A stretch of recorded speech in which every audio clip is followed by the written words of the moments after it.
ਸਤਨਾਮ ਸ੍ਰੀ ਵਾਹਿਗੁਰੂ ਸਾਹਿਬ JIO. Wadahans ਮਹਿਲਾ ਚੌਥਾ। ਹਰ ਧਾਰੋ ਕਿਰਪਾ, ਕਰ ਕਿਰਪਾ ਲੇਹ ਉਬਾਰੇ ਰਾਮ। ਹਮ ਪਾਪੀ ਨਿਰਗੁਣ, ਦੀਨ ਤੁਮਹਾਰੇ ਰਾਮ। ਹਰ ਧਾਰੋ ਕਿਰਪਾ, ਕਰ ਕਿਰਪਾ ਲੇਹ ਉਬਾਰੇ ਰਾਮ। ਹਮ ਪਾਪੀ ਨਿਰਗੁਣ, ਦੀਨ ਤੁਮਹਾਰੇ ਰਾਮ। ਹਮ ਪਾਪੀ ਨਿਰਗੁਣ, ਦੀਨ ਤੁਮਹਾਰੇ। ਹਰ ਦਇਆਲ ਸ਼ਰਣਾਇਆ,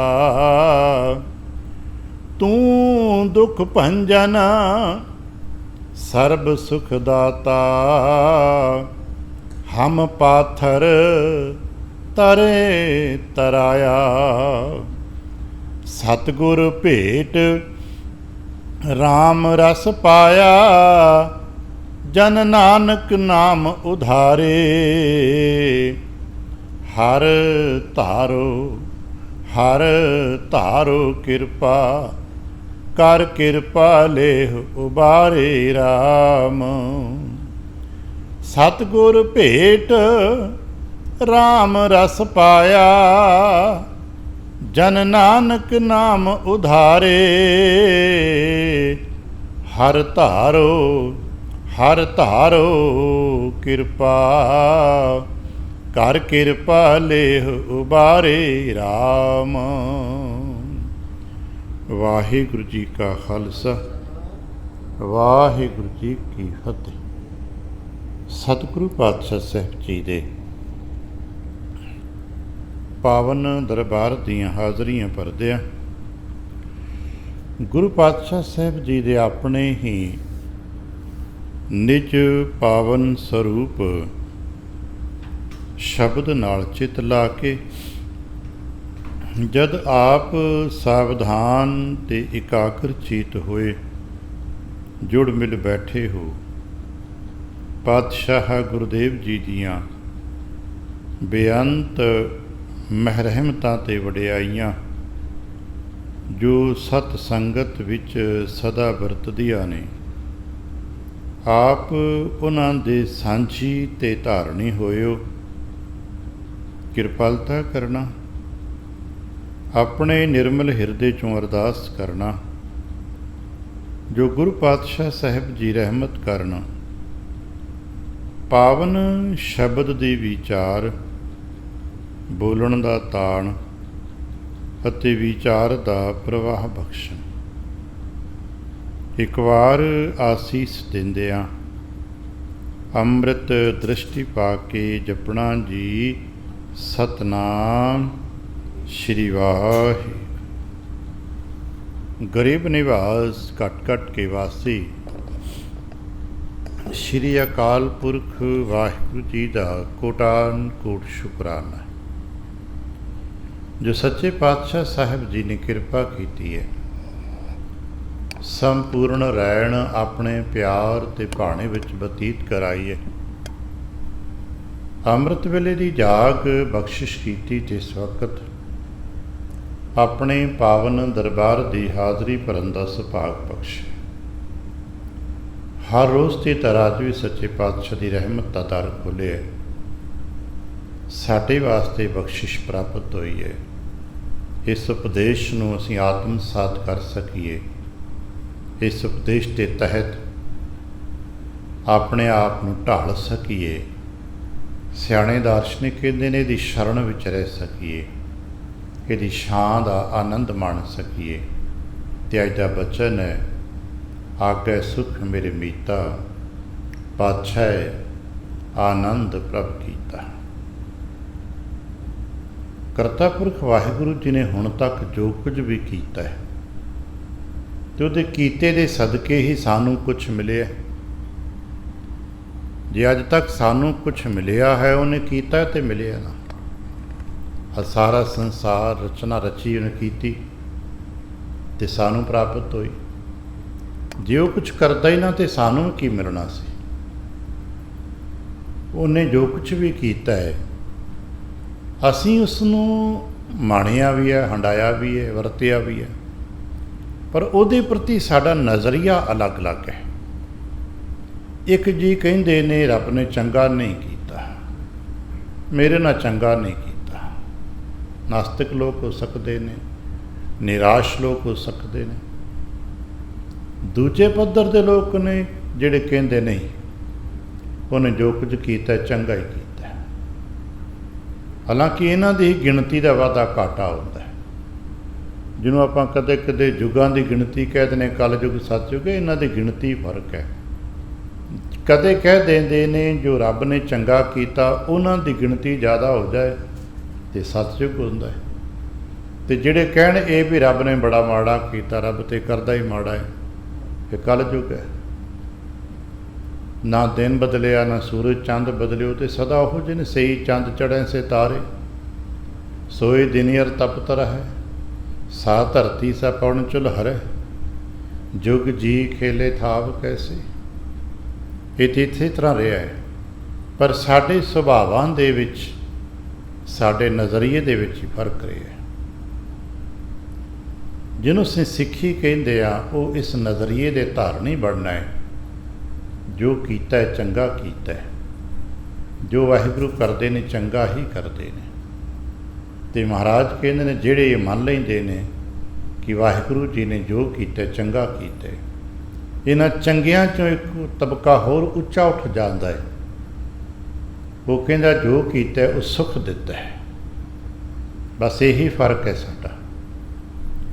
ਇੱਕ ਕਹਿੰਦੇ ਨੇ ਮੰਦਾ ਕੀਤਾ, ਇਹ ਕੀਤੇ ਨੇ ਠੀਕ ਹੈ, ਜੋ ਕੀਤਾ ਭਲਾ ਕੀਤਾ, ਉਹਦੀ ਮੌਜ ਹੈ।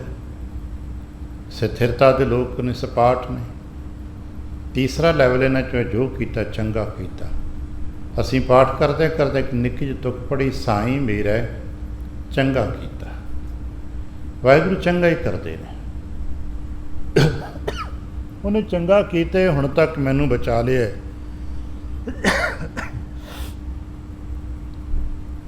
ਜੇ ਨਾ ਬਚਾਉਂਦਾ ਤਾਂ ਫਿਰ ਮੈਂ ਕੀ ਕਰ ਲੈਣਾ ਸੀ। ਇਸੇ ਨਜ਼ਰੀਏ ਨੂੰ ਗੁਰਸਿੱਖੀ 'ਚ ਸਵੀਕਾਰਿਆ ਗਿਆ ਹੈ। ਗੁਰਸਿੱਖਾਂ ਨੂੰ ਇਹ ਨਜ਼ਰੀਆ ਦਿੱਤਾ ਗਿਆ ਜੋ ਤੁਧ ਭਾਵੈ ਸਾਈ ਭਲੀ ਕਾਰ। ਜਿਹੜੇ ਇੱਥੇ ਪਹੁੰਚ ਜਾਂਦੇ ਨੇ ਉਹ ਇਹ ਕਹਿ ਸਕਦੇ ਨੇ ਆਗੈ ਸੁੱਖ ਮੇਰੇ ਮੀਤਾ, ਅੱਗੇ ਹੀ ਤੁਸਾਂ ਸੁੱਖ ਦਿੱਤਾ ਹੋਇਆ ਹੈ। ਦਿਨ ਸੁੱਖ ਦਾ ਬਤੀਤ ਹੋ ਰਿਹਾ ਹੈ, ਰਾਤ ਵੀ ਸੁੱਖਾਂ ਦੀ ਬਤੀਤ ਹੋਵੇਗੀ। ਤੇ ਜਿਹੜੇ ਇਹ ਕਹਿ ਸਕਦੇ ਨੇ, ਇਸ ਨੂੰ ਮੰਨ ਲੈਂਦੇ ਨੇ, ਇਸ ਮੁਕਾਮ 'ਤੇ ਪਹੁੰਚ ਜਾਂਦੇ ਨੇ, ਉਹਨਾਂ ਦੀ ਆਉਣ ਵਾਲੀ ਜ਼ਿੰਦਗੀ 'ਚ ਆਨੰਦ ਆ ਜਾਂਦਾ ਹੈ। ਪਾਛੇ ਆਨੰਦ ਪ੍ਰਭ ਕੀਤਾ, ਫਿਰ ਪ੍ਰਭੂ ਆਨੰਦ ਵੀ ਬਣਾ ਦਿੰਦੇ। ਜਿਸ ਨੂੰ ਅਸੀਂ ਫਿਲਾਸਫੀ 'ਚ ਕਹਿੰਦੇ ਹੁੰਦੇ ਹਾਂ ਕਿ ਜਿਹੜਾ ਜੀ ਆਪਣੇ ਬੀਤ ਚੁੱਕੀ ਜ਼ਿੰਦਗੀ ਦਾ ਆਨੰਦ ਬਣਾ ਲੈਂਦਾ ਹੈ। ਬੀਤ ਚੁੱਕਾ ਬਹੁਤ ਕੁਝ ਹੋਏਗਾ ਸਾਡਾ ਤੁਹਾਡਾ, ਤੇ ਜੋ ਬੀਤ ਚੁੱਕੀ ਦਾ ਆਨੰਦ ਮਨਾਵੇ, ਅਫਸੋਸ ਨਾ ਮਨਾਏ, ਆਨੰਦ ਮਨਾਏ, ਉਹਦਾ ਆਉਣ ਵਾਲਾ ਜੀਵਨ ਸੁਖੀ ਹੋ ਜਾਂਦਾ ਹੈ। ਔਰ ਕਠਿਨ ਜ਼ਰੂਰ ਹੈ ਬੀਤ ਚੁੱਕੇ ਦਾ ਆਨੰਦ ਮੰਨਣਾ, ਕਿਉਂਕਿ ਬੀਤ ਚੁੱਕਾ ਗਿਆਤ ਹੈ, ਜਾਣਕਾਰੀ ਵਿੱਚ ਹੈ। ਔਰ ਗਿਆਤ ਜਾਣਕਾਰੀ ਵਿੱਚ ਜੋ ਗੁਜ਼ਰਿਆ ਹੈ ਉਹਦਾ ਆਨੰਦ ਮਨਾਉਣਾ ਬੜੀ ਔਖੀ ਜਿਹੀ ਗੱਲ ਹੋ ਜਾਂਦਾ ਕਈ ਵਾਰੀ। ਪਰ ਫਿਰ ਵੀ ਜੇ ਕੋਈ ਕਰ ਸਕੇ, ਕਰਨਾ ਚਾਹੀਦਾ। ਕੋਸ਼ਿਸ਼ ਇਹੀ ਸਾਡੀ ਹੈ ਕਿ ਬੀਤ ਚੁੱਕੇ ਦਾ ਆਨੰਦ ਮਨਾ ਸਕੀਏ, ਅਤੇ ਫਿਰ ਨਤੀਜਨ ਆਉਣ ਵਾਲੇ ਸਮੇਂ 'ਚ ਸੁੱਖ ਹੋ ਜਾਏਗਾ। ਫਿਰ ਉਹ ਡੋਲੇਗਾ ਨਹੀਂ, ਕਿਉਂਕਿ ਉਹਨੂੰ ਯਕੀਨਨ ਪਤਾ ਹੈ ਕਿ ਪਰਮੇਸ਼ਰ ਬਣਤ ਬਣਾਈ, ਸਾਰੀ ਬਣਤਰ ਪਰਮੇਸ਼ਰ ਦੀ ਹੈ। ਇਸ ਕਰਕੇ ਪਰਮੇਸ਼ਰ ਦੀ ਇਸ ਬਣਤਰ ਦੇ ਵਿੱਚ ਆਨੰਦ ਹੈ, ਪਰ ਯਕੀਨਨ ਪਰਮੇਸ਼ਰ ਦੀ ਬਣਤਰ ਵਿੱਚ ਆਨੰਦ ਹੈ। ਜਿਹੜਾ ਵੀ ਜੀਵ ਪਰਮੇਸ਼ਰ ਦੀ ਬਣਤਰ ਦੇ ਇਸ ਲੈਵਲ ਤੱਕ ਪਹੁੰਚ ਜਾਂਦਾ ਹੈ, ਉਹਦੇ ਵਿੱਚ ਜੀ ਆਨੰਦ ਵਰਸਣ ਲੱਗ ਪੈਂਦਾ, ਆਨੰਦ ਵਰਤਣ ਲੱਗ ਪੈਂਦਾ। ਉਸ ਨੂੰ ਆਨੰਦ ਦੀ ਪ੍ਰਾਪਤੀ ਹੁੰਦੀ, ਉਹ ਆਨੰਦ ਨੂੰ ਸੁਣਨ ਲੱਗ ਪੈਂਦਾ। ਉਸ ਅਨਹਦ ਤੱਕ ਪਹੁੰਚ ਜਾਂਦਾ ਜੋ ਅਸੀਂ ਹੁਣੇ ਥੋੜ੍ਹੀ ਦੇਰ ਬਾਅਦ ਵੀ ਪੜ੍ਹਨਾ ਹੈ। ਆਨੰਦ ਸੁਣੋ ਵਡਭਾਗੀਓ। ਹੋਰ ਕੋਈ ਚਾਰ ਸ਼ਬਦ ਮਤ ਸੁਣੋ, ਤੇ ਸੁਣਦੇ ਰਹੀਏ। ਇੱਕ ਆਨੰਦ ਹੈ, ਇੱਕ ਫੈਜ਼ਾਨ ਦੇ ਵਿੱਚ ਇੱਕ ਆਨੰਦ ਹੈ, ਕਿਉਂਕਿ ਜੋ ਕਰਤੇ ਨੇ ਕੀਤਾ ਉਹ ਆਨੰਦਦਾਇਕ ਹੈ। ਅਸੀਂ ਉੱਥੇ ਤੱਕ ਪਹੁੰਚ ਨਹੀਂ ਬਣਾ ਪਾਏ, ਸਾਡੀ ਕਮਜ਼ੋਰੀ ਹੈ। ਉੱਥੋਂ ਤੱਕ ਅਸੀਂ ਪਹੁੰਚਣਾ ਚਾਹੁੰਦੇ ਜਿੱਥੇ ਆਨੰਦ ਹੈ, ਜਿੱਥੇ ਆਨੰਦ ਮਿਲਦਾ ਹੈ। ਇਸੇ ਕਰਕੇ ਗੁਰਬਾਣੀ 'ਚ ਸਾਨੂੰ ਦੱਸਿਆ ਗਿਆ ਆਨੰਦ ਗੁਰੂ ਤੇ ਪਾਇਆ। ਲੋਕਾਂ ਆਨੰਦ ਦੀ ਵਿਆਖਿਆ ਕੀਤੀ, ਲੋਕਾਂ ਆਨੰਦ ਦੇ ਬਾਰੇ ਦੱਸਿਆ, ਪਰ ਮਹਾਰਾਜ ਕਹਿੰਦੇ ਕਿਸੇ ਪਾਇਆ ਵੀ? ਤੇ ਜਵਾਬ ਹੈ ਬਹੁਤਿਆਂ ਦਾ ਨਹੀਂ, ਪਰ ਜਿਸਨੇ ਵੀ ਪਾਇਆ ਉਸਨੇ ਆਨੰਦ ਗੁਰੂ ਤੇ ਹੀ ਪਾਇਆ।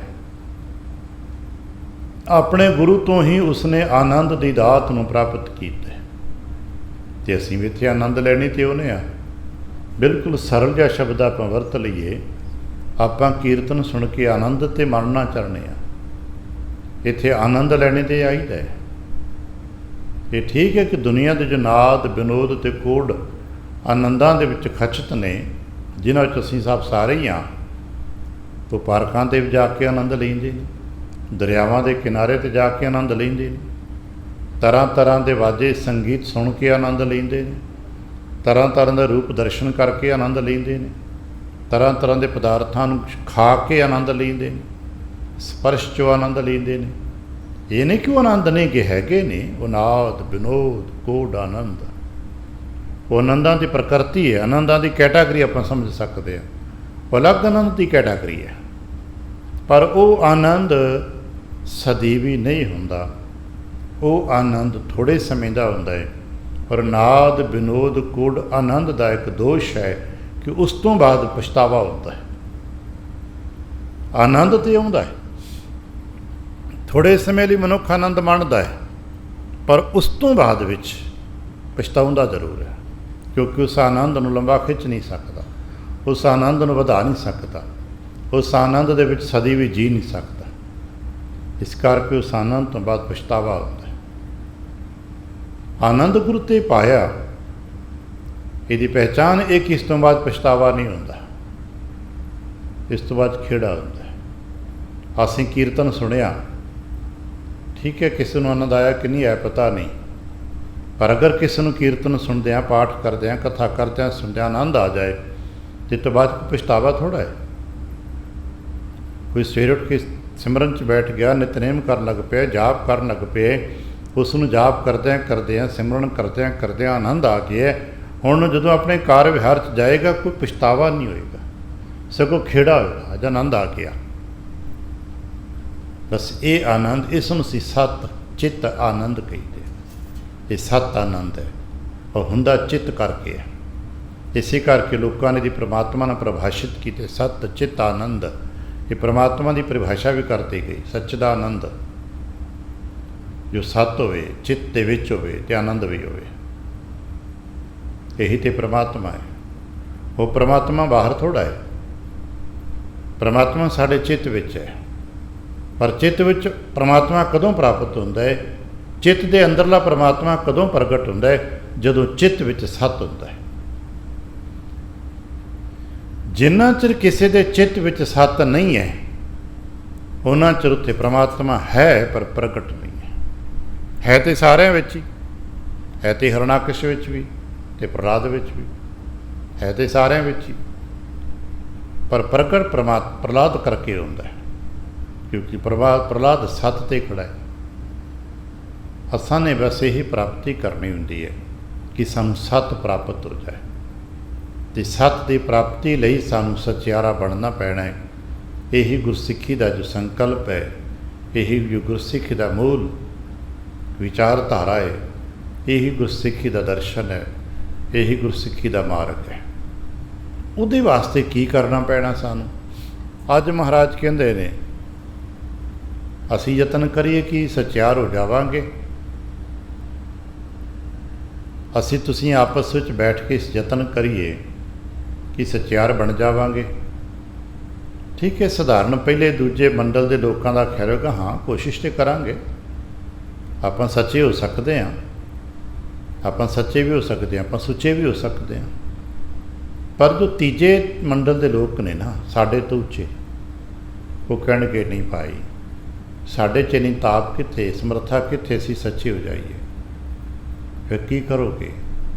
ਉਹ ਕਹਿਣਗੇ ਮਹਾਰਾਜ ਕਿਰਪਾ ਕਰੇ ਤਾਂ ਸੱਚੇ ਹੋ ਸਕਦੇ, ਨਹੀਂ ਤੇ ਲੋਕ ਆ ਦੁਨੀਆ ਦੇ ਵਿੱਚ ਚੰਗੇ ਭਲੇ ਸੱਚੇ ਲੋਕਾਂ ਨੂੰ ਲੋਕ ਝੂਠੇ ਸਾਬਤ ਕਰ ਦਿੰਦੇ ਨੇ। ਦੁਨੀਆ ਦੇ ਵਿੱਚ ਝੂਠੇ ਲੋਕ ਸੱਚੇ ਸਾਬਤ ਹੋ ਜਾਂਦੇ ਨੇ। ਇਸ ਕਰਕੇ ਮਹਾਰਾਜ ਕਿਰਪਾ ਕਰੇ ਤਾਂ ਸੱਚੇ ਹੋਈਦਾ। ਇਸ ਕਰਕੇ ਆਪਾਂ ਯਤਨ ਤੇ ਬੇਨਤੀ ਕਰਦੇ ਹਾਂ, ਹਰ ਧਾਰੋ ਕਿਰਪਾ। ਜੋ ਅੱਜ ਦਾ ਬਚਨ ਪ੍ਰਾਪਤ ਵਿਆਖਿਆ ਦੇ ਚੱਜ, ਹਰ ਧਾਰੋ ਕਿਰਪਾ। ਹੇ ਸੱਚੇ ਪਾਤਸ਼ਾਹ, ਹੇ ਵਾਹਿਗੁਰੂ ਕਿਰਪਾ ਕਰੋ। ਧਾਰੋ ਨੂੰ ਆਮ ਤੌਰ 'ਤੇ ਅਸੀਂ ਪੰਜਾਬੀ 'ਚ ਕਰੋ ਕਹਿੰਦੇ ਨੇ, ਕਿਰਪਾ ਕਰੋ। ਪਰ ਜਦੋਂ ਸਾਹਿਤਕ ਦਰਸ਼ਨ ਕਰੀਦਾ, ਧਾਰਨ ਕਰਨਾ, ਧਾਰੋ ਦਾ ਮਤਲਬ ਹੈ ਧਾਰਨ ਕਰਨਾ। ਅਸਾਂ ਵਸਤਰ ਧਾਰਨ ਕੀਤੇ ਨੇ। ਪਰਮਾਤਮਾ ਨੂੰ ਅਸੀਂ ਕਿੱਦਾਂ ਕਹਿੰਦੇ ਕਿ ਕਿਰਪਾ ਧਾਰਨ ਕਰੋ? ਉਦਾਹਰਣ ਤੇ ਇਹੀ ਬਣਦਾ ਨਾ, ਹਰ ਧਾਰੋ ਕਿਰਪਾ। ਤੁਸੀਂ ਕਿਰਪਾ ਧਾਰਨ ਕਰੋ, ਤੁਸੀਂ ਕਿਰਪਾ ਕਰੋ। ਪਰ ਕਿਰਪਾ ਕਦੋਂ ਕਰੋਗੇ? ਜਦੋਂ ਕਿਰਪਾ ਨੂੰ ਧਾਰਨ ਕਰੋਗੇ। ਕਿਉਂਕਿ ਜਿਤਨੇ ਕੁ ਤੱਤ ਨੇ ਪ੍ਰਕਿਰਤੀ ਰੂਪ ਵਿੱਚ, ਇੱਕ ਤਾਂ ਆਪਾਂ ਜੰਗਲ ਦੇ ਕੁਝ ਬੂਟਿਆਂ ਨੂੰ, ਬੇਲਾਂ ਨੂੰ ਪ੍ਰਕਿਰਤੀ ਕਹਿ ਕੇ ਆਪਾਂ ਖੁਸ਼ ਹੋਈ ਜਾਂਦੇ ਹਾਂ। ਆ ਪ੍ਰਕਿਰਤੀ ਹੈ, ਠੀਕ ਹੈ, ਪ੍ਰਕਿਰਤੀ ਹੈ, ਪ੍ਰਕਿਰਤੀ ਦਾ ਇੱਕ ਅੰਗ ਹੈ। ਉਹਦੇ ਵਿੱਚੋਂ ਇੱਕ ਸੁਭਾਅ ਵੀ ਸਾਡੀ ਪ੍ਰਕਿਰਤੀ ਹੈ।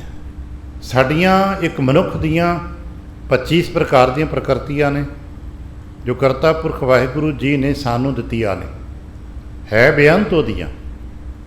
ਪਰ ਅੱਜ ਤੱਕ ਦੇ ਦਾਨਿਆਂ ਨੇ 25 ਪਕੜੀਆਂ ਨੇ। ਹੋ ਸਕਦਾ ਆਉਣ ਵਾਲੇ ਦਾਰਸ਼ਨਿਕ ਜੋ ਮਨੋਵਿਗਿਆਨਕ ਸੰਤ ਨੇ ਹੋਰ ਵੀ ਗਾਂ ਵਿਆਖਿਆਵਾਂ ਕਰਦੇ ਰਹਿਣ, ਅਗਾਂਹ ਬਹੁਤ ਕੁਝ ਲੱਭਦਾ ਮਿਲੇਗਾ। ਕਿਉਂਕਿ ਕਰਤਾ ਪੁਰਖ ਦਾ ਇਹ ਜੋ ਗਿਆਨ ਮੰਡਲ ਹੈ, ਇਹ ਨਿਤ ਨਵਾਂ ਹੈ, ਨਿਤ ਚੜ੍ਹਾਇਆ, ਨਿਤ ਨਵਾਂ ਪੱਤਾ ਖਿੜਦਾ ਹੈ, ਨਿਤ ਨਵੀਂ ਪ੍ਰਕਿਰਤੀ, ਨਿਤ ਨਵਾਂ ਰੂਪ, ਨਿਤ ਨਵੀਂ ਗੱਲ ਮਿਲਦੀ ਹੈ। ਬਾਣੀ ਪੜ੍ਹਨ ਵਾਲੇ ਜਿਹੜੇ ਵਿਆਸੀ ਨੂੰ ਜਾਣਦੇ ਨੇ, ਜੋ ਅੱਜ ਵਿਚਾਰ ਮਿਲਿਆ ਹੈ ਉਸੇ ਸ਼ਬਦ ਨੂੰ ਕੱਲ੍ਹ ਠਹਿਰ ਕੇ ਪੜ੍ਹੋਗੇ, ਕੱਲ੍ਹ ਨਵਾਂ ਵਿਚਾਰ ਮਿਲ ਜਾਏਗਾ।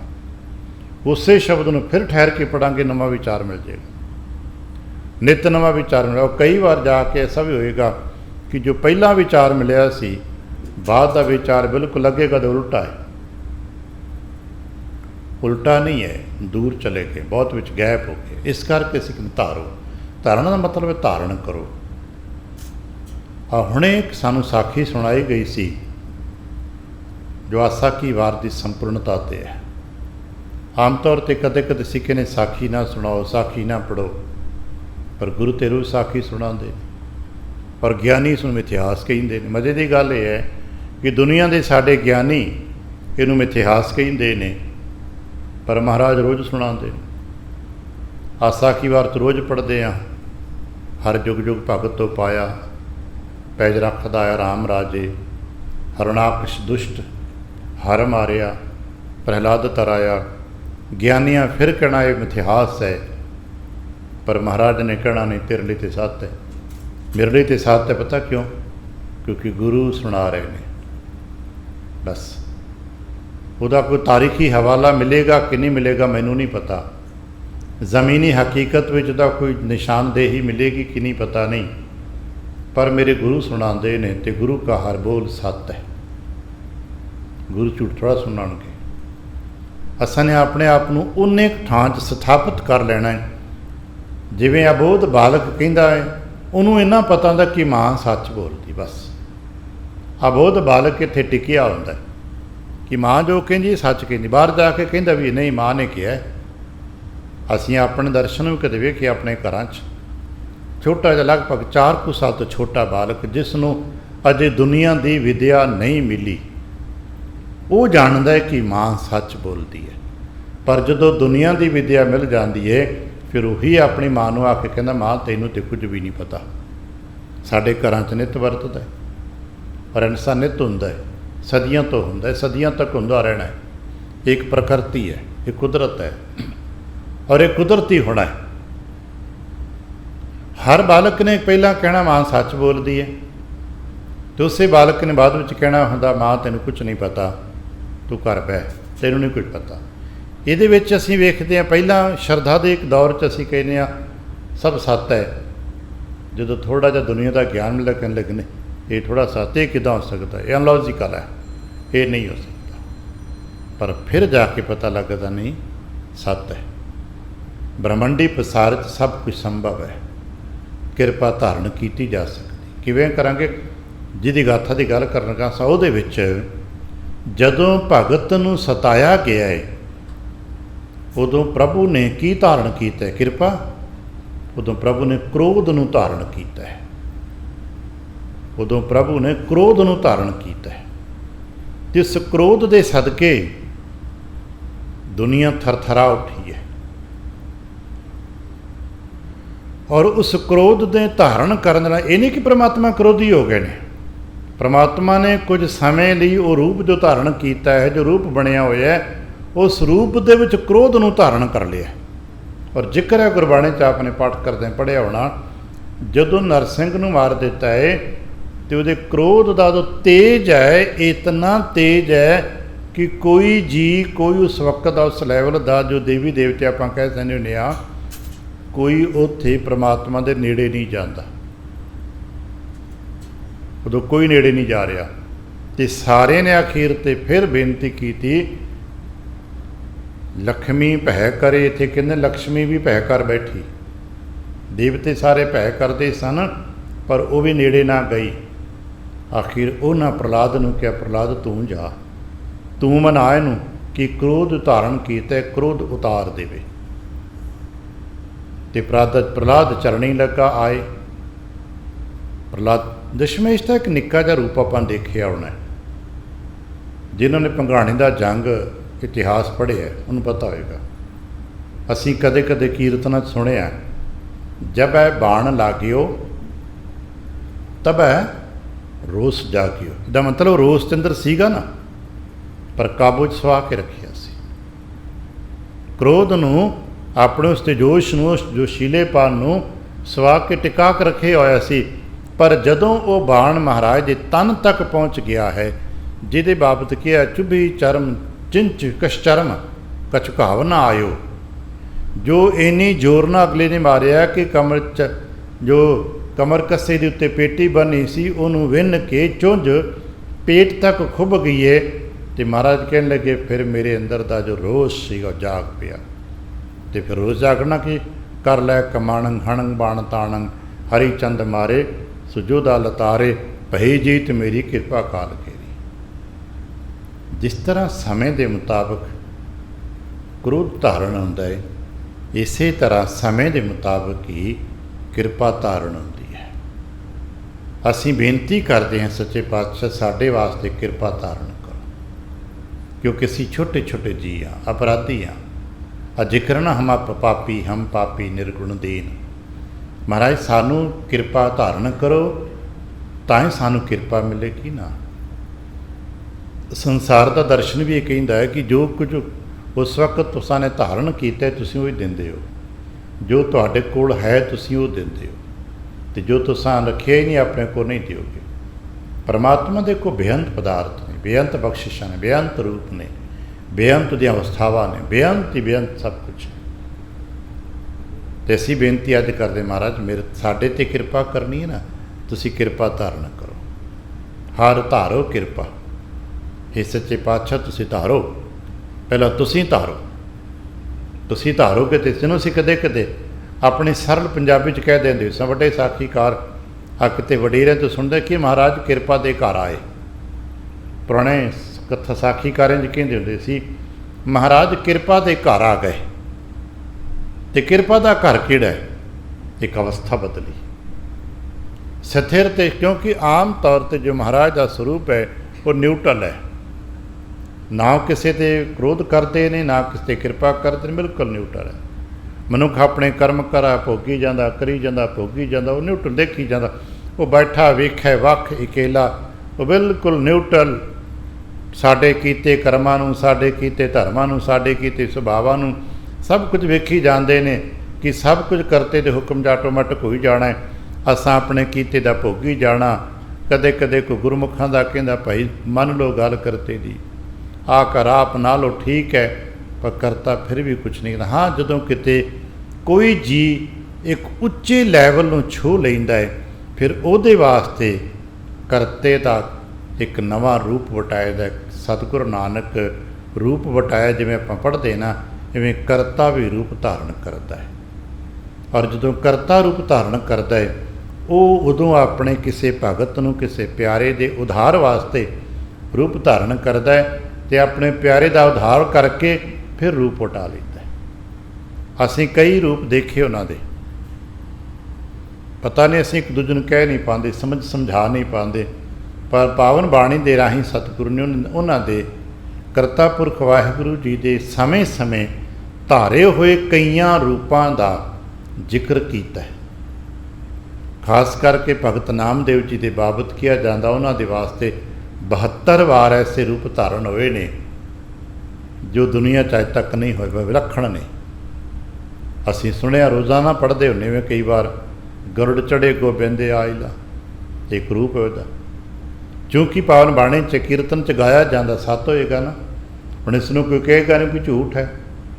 ਸਾਤ ਘੜੀ ਜਾ ਬੀਤੀ ਸੁਣੀ, ਅਜ ਹੁਣ ਆਇਆ ਉਤਰੇ ਭੁਵਨ ਤਾਣੀ, ਪਾਖਣ ਤਨਬਾਜ ਬਜਾਇਲਾ, ਗਰੁੜ ਚੜ੍ਹੇ ਗੋਬਿੰਦ ਆਇਲਾ। ਇੱਕ ਰੂਪ ਹੈ ਨਾ ਉਹਦਾ, ਇੱਕ ਰੂਪ ਹੈ ਨਾ। ਹਮ ਚੀਨੀ ਪਾਤਸ਼ਾਹ, ਉਹਦਾ ਵੀ ਇੱਕ ਵੀ ਰੂਪ ਹੈ। ਖੂਬ ਤੇਰੀ ਪਗਰੀ, ਮਿੱਠੇ ਤੇਰੇ ਬੋਲ, ਦੁਆਰਕਾ ਨਗਰੀ ਕਾਹੇ ਕੇ ਮੰਗੋਲ, ਦਾ ਇੱਕ ਰੂਪ ਹੈ ਨਾ। ਪਰ ਇਹ ਰੂਪ ਸਾਨੂੰ ਤਾਂ ਕਦੇ ਨਜ਼ਰ ਨਹੀਂ ਆਇਆ, ਨਾ ਕਿਸੇ ਹੋਰ ਨੂੰ ਕਦੇ ਨਜ਼ਰ ਆਇਆ, ਸਿਰਫ ਨਾਮਦੇਵ ਨੂੰ ਨਜ਼ਰ ਆਇਆ। ਸੁਰਹ ਕੀ ਜੈਸੀ ਤੇਰੀ ਚਾਲ, ਤੇਰੀ ਪੁੰਛਟ ਉੱਪਰ ਝਮਕ ਬਾਲ, ਇਹ ਕੇਵਲ ਕਬੀਰ ਵਾਸਤੇ ਹੈ, ਕਿਸੇ ਹੋਰ ਵਾਸਤੇ ਨਹੀਂ ਹੈ। ਇਹ ਉਹਦਾ ਰੂਪ ਜਿਹੜਾ ਹੈ ਨਾ, ਇਹ ਸਿਰਫ ਕਬੀਰ ਵਾਸਤੇ ਹੈ। ਹੋਰ ਕਿਸੇ ਜੀ ਦੀ ਕਿਤਨੀ ਕਿਤਾਬ ਹੈ ਕਿ ਇਹਦੇ ਵਿੱਚੋਂ, ਇਸ ਰੂਪ ਦੇ ਵਿੱਚੋਂ ਇਹਦਾ ਨਕਸ਼ਾ ਬਣਾ ਕੇ, ਸਕੈਚ ਬਣਾ ਕੇ ਦੱਸਦੀ ਹੈ ਵੀ ਆਹ ਰੂਪ ਬਣਦਾ ਹੈ, ਅਤੇ ਕੋਈ ਦੇਖੇਗਾ ਪ੍ਰਮਾਤਮਾ ਦਾ ਰੂਪ ਹੈ। ਇੱਕ ਤਾਂ ਸ਼ਬਦ ਪੜ੍ਹ ਕੇ ਦੇਖਣ, ਠਹਿਰ ਕੇ, ਸੁਰਹ ਕੀ ਜੈਸੀ ਤੇਰੀ ਚਾਲ, ਤੇਰੀ ਪੁੰਛਟ ਉੱਪਰ ਚਮਕ ਬਾਲ, ਚਾਕੀ ਚਾਟੈਂ ਚੂਨ ਰਖਾ ਹੈ, ਚਾਕੀ ਕੋ ਚੀਥੜਾ ਕਹਾਂ ਲੈ ਜਾਹੇ, ਨਹੀਂ ਹੈ। ਸਿਰਫ ਕਵੀ ਇਸੇ ਕਰਕੇ ਭਗਤਾਂ ਵਾਸਤੇ, ਪਿਆਰਿਆਂ ਵਾਸਤੇ ਬੜੇ ਰੂਪ ਹੋ ਸਕਦੇ ਨੇ, ਅੱਜ ਵੀ ਹੋ ਸਕਦੇ ਨੇ। ਪਰ ਚੂੰਕਿ ਅੱਜ ਅਸੀਂ ਇਹਨੇ ਸੰਦਰਭਿਤ ਨਹੀਂ ਆ, ਇਹਨੇ ਟਿਕੇ ਹੋਏ ਮਨੁੱਖ ਨਹੀਂ ਆ, ਸਾਨੂੰ ਸਮਝ ਨਹੀਂ ਹੁੰਦਾ। ਪਰ ਰੂਪ ਵਟਾਉਂਦਾ ਹੈ, ਉਹ ਰੂਪ ਬਦਲਦਾ ਹੈ। ਅੱਜ ਅਸੀਂ ਕਿਵੇਂ, ਮਹਾਰਾਜ ਮੇਰੇ ਲਈ ਤੁਸੀਂ ਰੂਪ ਨਾ ਵਟਾਓ, ਬਸ ਕਿਰਪਾ ਧਾਰਨ ਕਰ ਲਓ। ਤੁਸੀਂ ਕਿਰਪਾ ਦੇ ਘਰ 'ਚ ਜੋ ਮੇਰੇ ਲਈ ਇੰਨਾ ਹੀ ਬਹੁਤ ਹੈ। ਕਿਉਂਕਿ ਅਸੀਂ ਇੱਕ ਪਹਿਲਾਂ ਹੀ ਵਿਸ਼ੇਸ਼ ਦਾਇਰੇ ਦੇ ਵਿੱਚ ਰਹਿਣ ਵਾਲੇ ਜੀ ਹਾਂ, 'ਚ ਕੋਈ ਦੋ ਰਾਏ ਨਹੀਂ। ਬੇਸ਼ੱਕ ਅਸੀਂ ਉਸ ਦਾਇਰੇ ਨੂੰ, ਉਸ ਰੂਪ ਅਵਸਥਾ ਨੂੰ ਮਾਣ ਪਾਏ, ਸਮਝ ਪਾਏ ਕਿ ਨਹੀਂ ਪਾਏ, ਪਰ ਸੱਚ ਹੈ ਅਸੀਂ ਗੁਰੂ ਨਾਨਕ ਦੇ ਘਰ ਦੇ ਨਿੱਕੇ ਨਿੱਕੇ ਵਿਹੜੇ ਦੇ ਜੀ ਹਾਂ। ਅਸੀਂ ਗੁਰੂ ਨਾਨਕ ਦੇ ਵਿਹੜੇ ਦੇ ਜੀ ਹਾਂ, ਜਿਹਨੂੰ ਦਾਰਸ਼ਨਿਕ ਭਾਸ਼ਾ 'ਚ ਕਿਹਾ ਜਾਂਦਾ ਹੈ, ਅਸੀਂ ਗੁਰੂ ਨਾਨਕ ਦੇ ਬਸਤੇ ਦੇ ਹਾਂ। ਜਿਵੇਂ ਨਿਆਣੇ ਨੇ ਆਪਣੇ ਬਸਤੇ 'ਚ ਟੁੱਟੀਆਂ ਪੈਨਸਲਾਂ ਤੋਂ ਲੈ ਕੇ ਚਾਕ ਤੱਕ ਨਿੱਕਾ ਬਹੁਤ ਕੁਝ ਪਾਇਆ ਹੁੰਦਾ, ਅਤੇ ਜੇ ਉਹ ਕਿਸੇ ਨਿਆਣੇ ਦੇ ਬਸਤੇ ਨੂੰ ਖੋਲ੍ਹ ਕੇ ਦੇਖੀਏ, ਅਤੇ ਭਾਵੇਂ ਸਾਡੀ ਦ੍ਰਿਸ਼ਟੀ 'ਚ ਚੀਜ਼ਾਂ ਨਖਿੱਧ ਨੇ, ਹੋਏਗਾ ਕਿ ਛੋਟਾ ਜਿਹਾ ਚਾਕ ਦਾ ਟੁਕੜਾ, ਕੋਈ ਪੈਨਸਲ ਹੋਏਗੀ, ਕੋਈ ਕਾਗਜ਼ ਕੱਟ ਪੀਟ ਕੇ ਨੂੰ ਰੱਖਿਆ ਹੋਏਗਾ, ਪਰ ਜੇ ਅਸੀਂ ਕੱਢੀਏ ਤਾਂ ਨਿਆਣਾ ਗੁੱਸੇ ਹੁੰਦਾ ਹੈ। ਪਤਾ ਕਿਉਂ? ਉਹਨੂੰ ਚੰਗਾ ਲੱਗਦਾ, ਬਾਲ ਬੁੱਧ ਹੈ ਨਾ, ਉਹਨੂੰ ਚੰਗਾ ਲੱਗਦਾ। ਖਿਲੌਣਾ ਭਾਵੇਂ ਟੁੱਟਾ ਹੀ ਹੋਵੇ ਉਹਦਾ, ਉਹਨੇ ਆਪਣੇ ਝੋਲੇ 'ਚ ਬਸਤੇ 'ਚ ਪਾਇਆ, ਆਪਣੇ ਪੈਕਟ ਸਾਂਭ ਕੇ ਰੱਖਿਆ, ਉਹਦਾ ਆਪਣਾ ਬਸਤਾ ਹੈ, ਉਹਦੀਆਂ ਵਸਤੂਆਂ ਨੇ। ਲੋਕਾਂ ਦੀ ਦ੍ਰਿਸ਼ਟੀ 'ਚ ਉਹ ਨਖਿੱਧ ਹੋਣਗੀਆਂ, ਪਰ ਉਹਦੇ ਵਾਸਤੇ ਪਿਆਰੀਆਂ ਨੇ। ਅਸੀਂ ਲੋਕਾਂ ਦੀ ਦ੍ਰਿਸ਼ਟੀ 'ਚ ਕੀ ਆ ਪਤਾ ਨਹੀਂ, ਪਰ ਅਸੀਂ ਮੰਨ ਕੇ ਚੱਲੀਏ ਅਸੀਂ ਗੁਰੂ ਨਾਨਕ ਦੇ ਬਸਤੇ ਦੇ ਹਾਂ। ਸਾਨੂੰ ਗੁਰੂ ਨਾਨਕ ਐਵੇਂ ਨਹੀਂ ਕਿਸੇ ਨੂੰ ਫੜਾ ਦੇਣਗੇ। ਅਸੀਂ ਪੜ੍ਹਿਆ ਵੀ ਆ, ਸ਼ਾਇਦ ਜੇਠ ਮਹੀਨੇ ਦੇ ਵਿਚਾਰ ਜਦੋਂ ਆਪਾਂ 12ਵਾਂ 'ਚ ਪੜ੍ਹਦੇ ਨਾ, ਹਰ ਸੱਜਣ ਦਾਵਣ ਲੱਗਿਆ ਕਿਸੇ ਨਾ ਦਈ ਬੰਨ, ਇੱਕ ਵਾਰ ਸਾਜਨ ਦੀਜੇ ਦਾਮਨ ਲੱਗ, ਉਹਦੇ ਪੱਲੇ ਲੱਗ ਗਏ, ਹੁਣ ਕਿਸੇ ਨੂੰ ਬੰਨ੍ਹ ਕੇ ਸਾਨੂੰ ਨਹੀਂ ਦੇਗਾ। ਕਾਲ ਸਾਨੂੰ ਬੰਨ੍ਹ ਕੇ ਨਹੀਂ ਲਿਜਾ ਪਾਏਗਾ, ਕਿਉਂਕਿ ਅਸੀਂ ਗੁਰੂ ਨਾਨਕ ਜੀ ਦੇ ਵਿਹੜੇ ਦੇ, ਗੁਰੂ ਨਾਨਕ ਜੀ ਦੇ ਬਾਗ ਦੇ ਨਿੱਕੇ ਨਿੱਕੇ ਫੁੱਲਾਂ। ਬੇਸ਼ੱਕ ਪੂਰੀ ਤਰ੍ਹਾਂ ਨਹੀਂ ਖਿੜੇ, ਕੀ ਹੋਇਆ? ਉਮੀਦ ਹੈ ਖਿੜਾਂਗੇ, ਕਿਤਨੀ ਵਾਰ ਉੱਗਾਂਗੇ, ਕਿਤਨੀ ਵਾਰ ਜਨਮ ਲਾਂਗੇ ਅਲੱਗ ਬਾਤ ਹੈ, ਪਰ ਯਕੀਨਨ ਇੱਕ ਦਿਨ ਖਿੜਾਂਗੇ। ਅੱਜ ਬੇਨਤੀ ਕਰਦੇ ਮੇਰੇ 'ਤੇ ਕਿਰਪਾ ਕਰੋ ਤਾਂ ਕਿ ਮੈਨੂੰ ਖੇੜਾ ਮਿਲ ਸਕੇ, ਮੈਂ ਖਿੜ ਸਕਾਂ। ਹਰ ਤਾਰੋ ਕਿਰਪਾ ਕਰ, ਕਿਰਪਾ ਲੈ ਉਬਾਰੇ ਰਾਮ। हे ਸੱਚੇ ਪਾਤਸ਼ਾਹ, ਮੈਨੂੰ ਇਹ ਵੀ ਪਤਾ ਹੈ कि तुसी किरपा करके ही किसी नूं उभारदे हो। उभारन का मतलब ਅਸੀਂ ਪੰਜਾਬੀ ਵਿੱਚ ਉਭਾਰਨਾ ਕਹਿੰਦੇ, ਬਚਾਉਣਾ ਕਹਿੰਦੇ ਆ।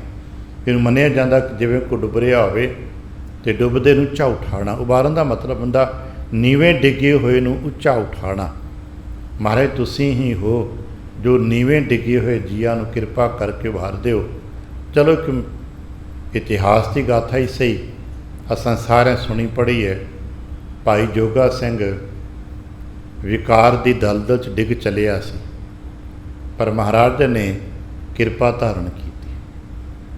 ਅਸੀਂ ਉਹਨੂੰ ਲੌਜਿਕ 'ਚ ਨਹੀਂ ਕਹਿ ਪਾਉਂਦੇ, ਸੁਣਦੇ ਘੱਟ ਹਾਂ ਕਿਉਂਕਿ ਸਾਡਾ ਹਾਜ਼ਮਾ ਜਿਹਾ ਕਮਜ਼ੋਰ ਨਹੀਂ ਗਾ, ਪਰ ਉਹਦੇ ਵਾਸਤੇ ਮਹਾਰਾਜ ਨੇ ਕਿਰਪਾ ਧਾਰਨ ਕੀਤੀ। ਕਿਰਪਾ ਕੀਤੀ ਤੇ ਬਚ ਗਿਆ। ਅੱਜ ਵੀ ਜਦੋਂ ਕੋਈ ਵਿਕਾਰ ਤੋਂ ਬਚਦਾ ਹੈ ਨਾ, ਕਿਸੇ ਪ੍ਰਕਾਰ ਦੇ ਵਿਕਾਰ ਤੋਂ ਵੀ, ਤੇ ਸਮਝ ਲੈਣਾ ਮਹਾਰਾਜ ਨੇ ਕਿਰਪਾ ਕੀਤੀ ਤੇ ਬਚਿਆ। ਨਿੰਦਾ ਤੋਂ, ਚੁਗਲੀ ਤੋਂ, ਈਰਖਾ ਤੋਂ, ਦੁਸ਼ਟਤਾ ਤੋਂ, ਕਾਮ ਤੋਂ, ਕ੍ਰੋਧ ਤੋਂ, ਲੋਭ ਤੋਂ ਜਦੋਂ ਵੀ ਸਾਡਾ ਕਿਤੇ ਬਚਾਵ ਹੋਇਆ ਹੈ, ਬਚੇ ਹਾਂ, ਤੇ ਸਮਝਣਾ ਵਾਹਿਗੁਰੂ ਨੇ, ਗੁਰੂ ਨੇ ਕਿਰਪਾ ਕੀਤੀ ਤੇ ਬਚ ਗਏ। ਜੇ ਗੁਰੂ ਨਾ ਕਿਰਪਾ ਕਰਦੇ ਤਾਂ ਅਸੀਂ ਉਸ ਵਿਕਾਰਾਂ ਦੀ ਦਲਦਲ 'ਚ ਡਿੱਗ ਕੇ ਅੱਜ ਗਰਕ ਹੋ ਚੁੱਕੇ ਹੁੰਦੇ। ਇਹ ਸਮਝ ਸਕੇ ਗੁਰੂ ਨੇ ਕਿਰਪਾ ਕੀਤੀ, ਬਚਾ ਲਿਆ। ਜਿਵੇਂ ਜੋਗਾ ਸਿੰਘ ਨੂੰ ਬਚਾ ਲਿਆ। ਬਹੁਤ ਹੋਰ ਨਾਮ ਕਹੇ ਸੁਣੇ ਪੜ੍ਹੇ ਜਾ ਸਕਦੇ ਨੇ। ਇਸ ਕਰਕੇ ਅੱਜ ਅਸੀਂ ਬੇਨਤੀ ਕਰਦੇ ਮਹਾਰਾਜ ਸਾਡੇ 'ਤੇ ਕਿਰਪਾ ਕਰ ਦਿਓ, ਮੈਨੂੰ ਉਭਾਰ ਲਿਓ, ਉਭਾਰ ਲਿਓ। ਅਸੀਂ ਕਹਿੰਦੇ ਉਧਾਰ ਲਿਓ। ਇਹਦਾ ਉਭਾਰ ਦਾ ਪਰਿਵਾਚੀ ਹੋਰ ਥੋੜ੍ਹਾ ਸ਼ਬਦ ਕਦੇ ਕਦੇ ਕੀਰਤਨ 'ਚ ਬਣਦਾ, ਉਧਾਰ ਲਿਓ। ਮਹਾਰਾਜ ਉਧਾਰ ਲਓ, ਮੈਨੂੰ ਬਚਾ ਲਓ। ਮੈਨੂੰ ਪਤਾ ਕਿਉਂ? ਮੇਰੇ ਵਿੱਚ ਬਚਣ ਵਾਲਾ ਕੋਈ ਗੁਣ ਹੈ ਨਹੀਂ। ਜਿਵੇਂ ਭਾਈ ਸਾਹਿਬ ਭਾਈ ਗੁਰਦਾਸ ਸਾਹਿਬ ਜੀ ਨੇ ਇਹਨਾਂ ਹੀ ਤੁਕਾਂ ਦੀ ਵਿਆਖਿਆ ਕਰਦੇ ਤਾਂ ਕਿਹਾ ਹੈ, ਮਹਾਰਾਜ ਜੇ ਮੈਂ ਗਿਆਨ ਦ੍ਰਿਸ਼ਟੀ ਦੇ ਨਾਲ ਆਪਣੇ ਬਾਰੇ ਦੇਖਾਂ ਤੇ ਆਪ ਹੀ ਫੈਸਲਾ ਕਰਾਂ ਨਾ, ਤੇ ਸ਼ਾਇਦ ਮੈਨੂੰ ਨਰਕ ਵਿੱਚ ਵੀ ਥਾਂ ਨਾ ਮਿਲੇ। ਇੰਨੀ ਨਿੰਦਾ ਮੈਂ ਕਰਦਾ, ਗਾਹੇ ਬਗਾਹੇ ਚੁਗਲੀਆਂ ਕਰਦਾ ਨਹੀਂ ਆ, ਇਹਨੇ ਲੋਕਾਂ ਦੇ ਕੰਮ ਖਿਆਲ ਕਿਤਨੇ ਕੁ ਮੇਰੇ ਅੰਦਰ ਮਾੜੇ ਚੱਲਦੇ ਮੈਨੂੰ ਹੀ ਪਤਾ ਹੈ ਨਾ। ਅਸੀਂ ਸਾਰੇ ਜੇ ਕਿਤੇ ਆਪਣੇ ਗਿਰਵਾਨ ਮੈਂ ਸਿਰ ਨੀਵਾਂ ਕਰਕੇ ਵੇਖ ਲਈਏ, ਅਸੀਂ ਬੋਲ ਕੇ ਕਿਸੇ ਨੂੰ ਮਾੜਾ ਨਹੀਂ ਕਹਿੰਦੇ ਕਿਉਂਕਿ ਕਿਸੇ ਸੁਣਿਆ ਨਹੀਂ ਆ। ਅਸਾਂ ਜੋ ਸਭ ਬੋਲਿਆ ਨਹੀਂ, ਕੋਈ ਡਰਦੇ ਹਾਂ ਸੁਣਿਆ ਹੈ ਨਾ, ਕਿ ਕਰਨ ਦੀ ਸਮਰੱਥਾ ਹੀ ਸਾਡੇ ਵਿੱਚ ਨਹੀਂ ਮਾੜਾ, ਪਰ ਸਿੱਖੀ ਮਾੜਾ ਸੋਚਦੇ ਨਹੀਂ ਆ ਕਿ ਇਕੱਲੇ ਬੈਠੇ ਮਨ ਵਿੱਚ ਕਦੇ ਮਾੜੇ ਬੋਲ ਸਾਡੇ ਆਏ ਨਹੀਂ, ਤੇ ਪਤਾ ਹੈ ਸਾਨੂੰ ਬਹੁਤ ਆਏ ਨੇ।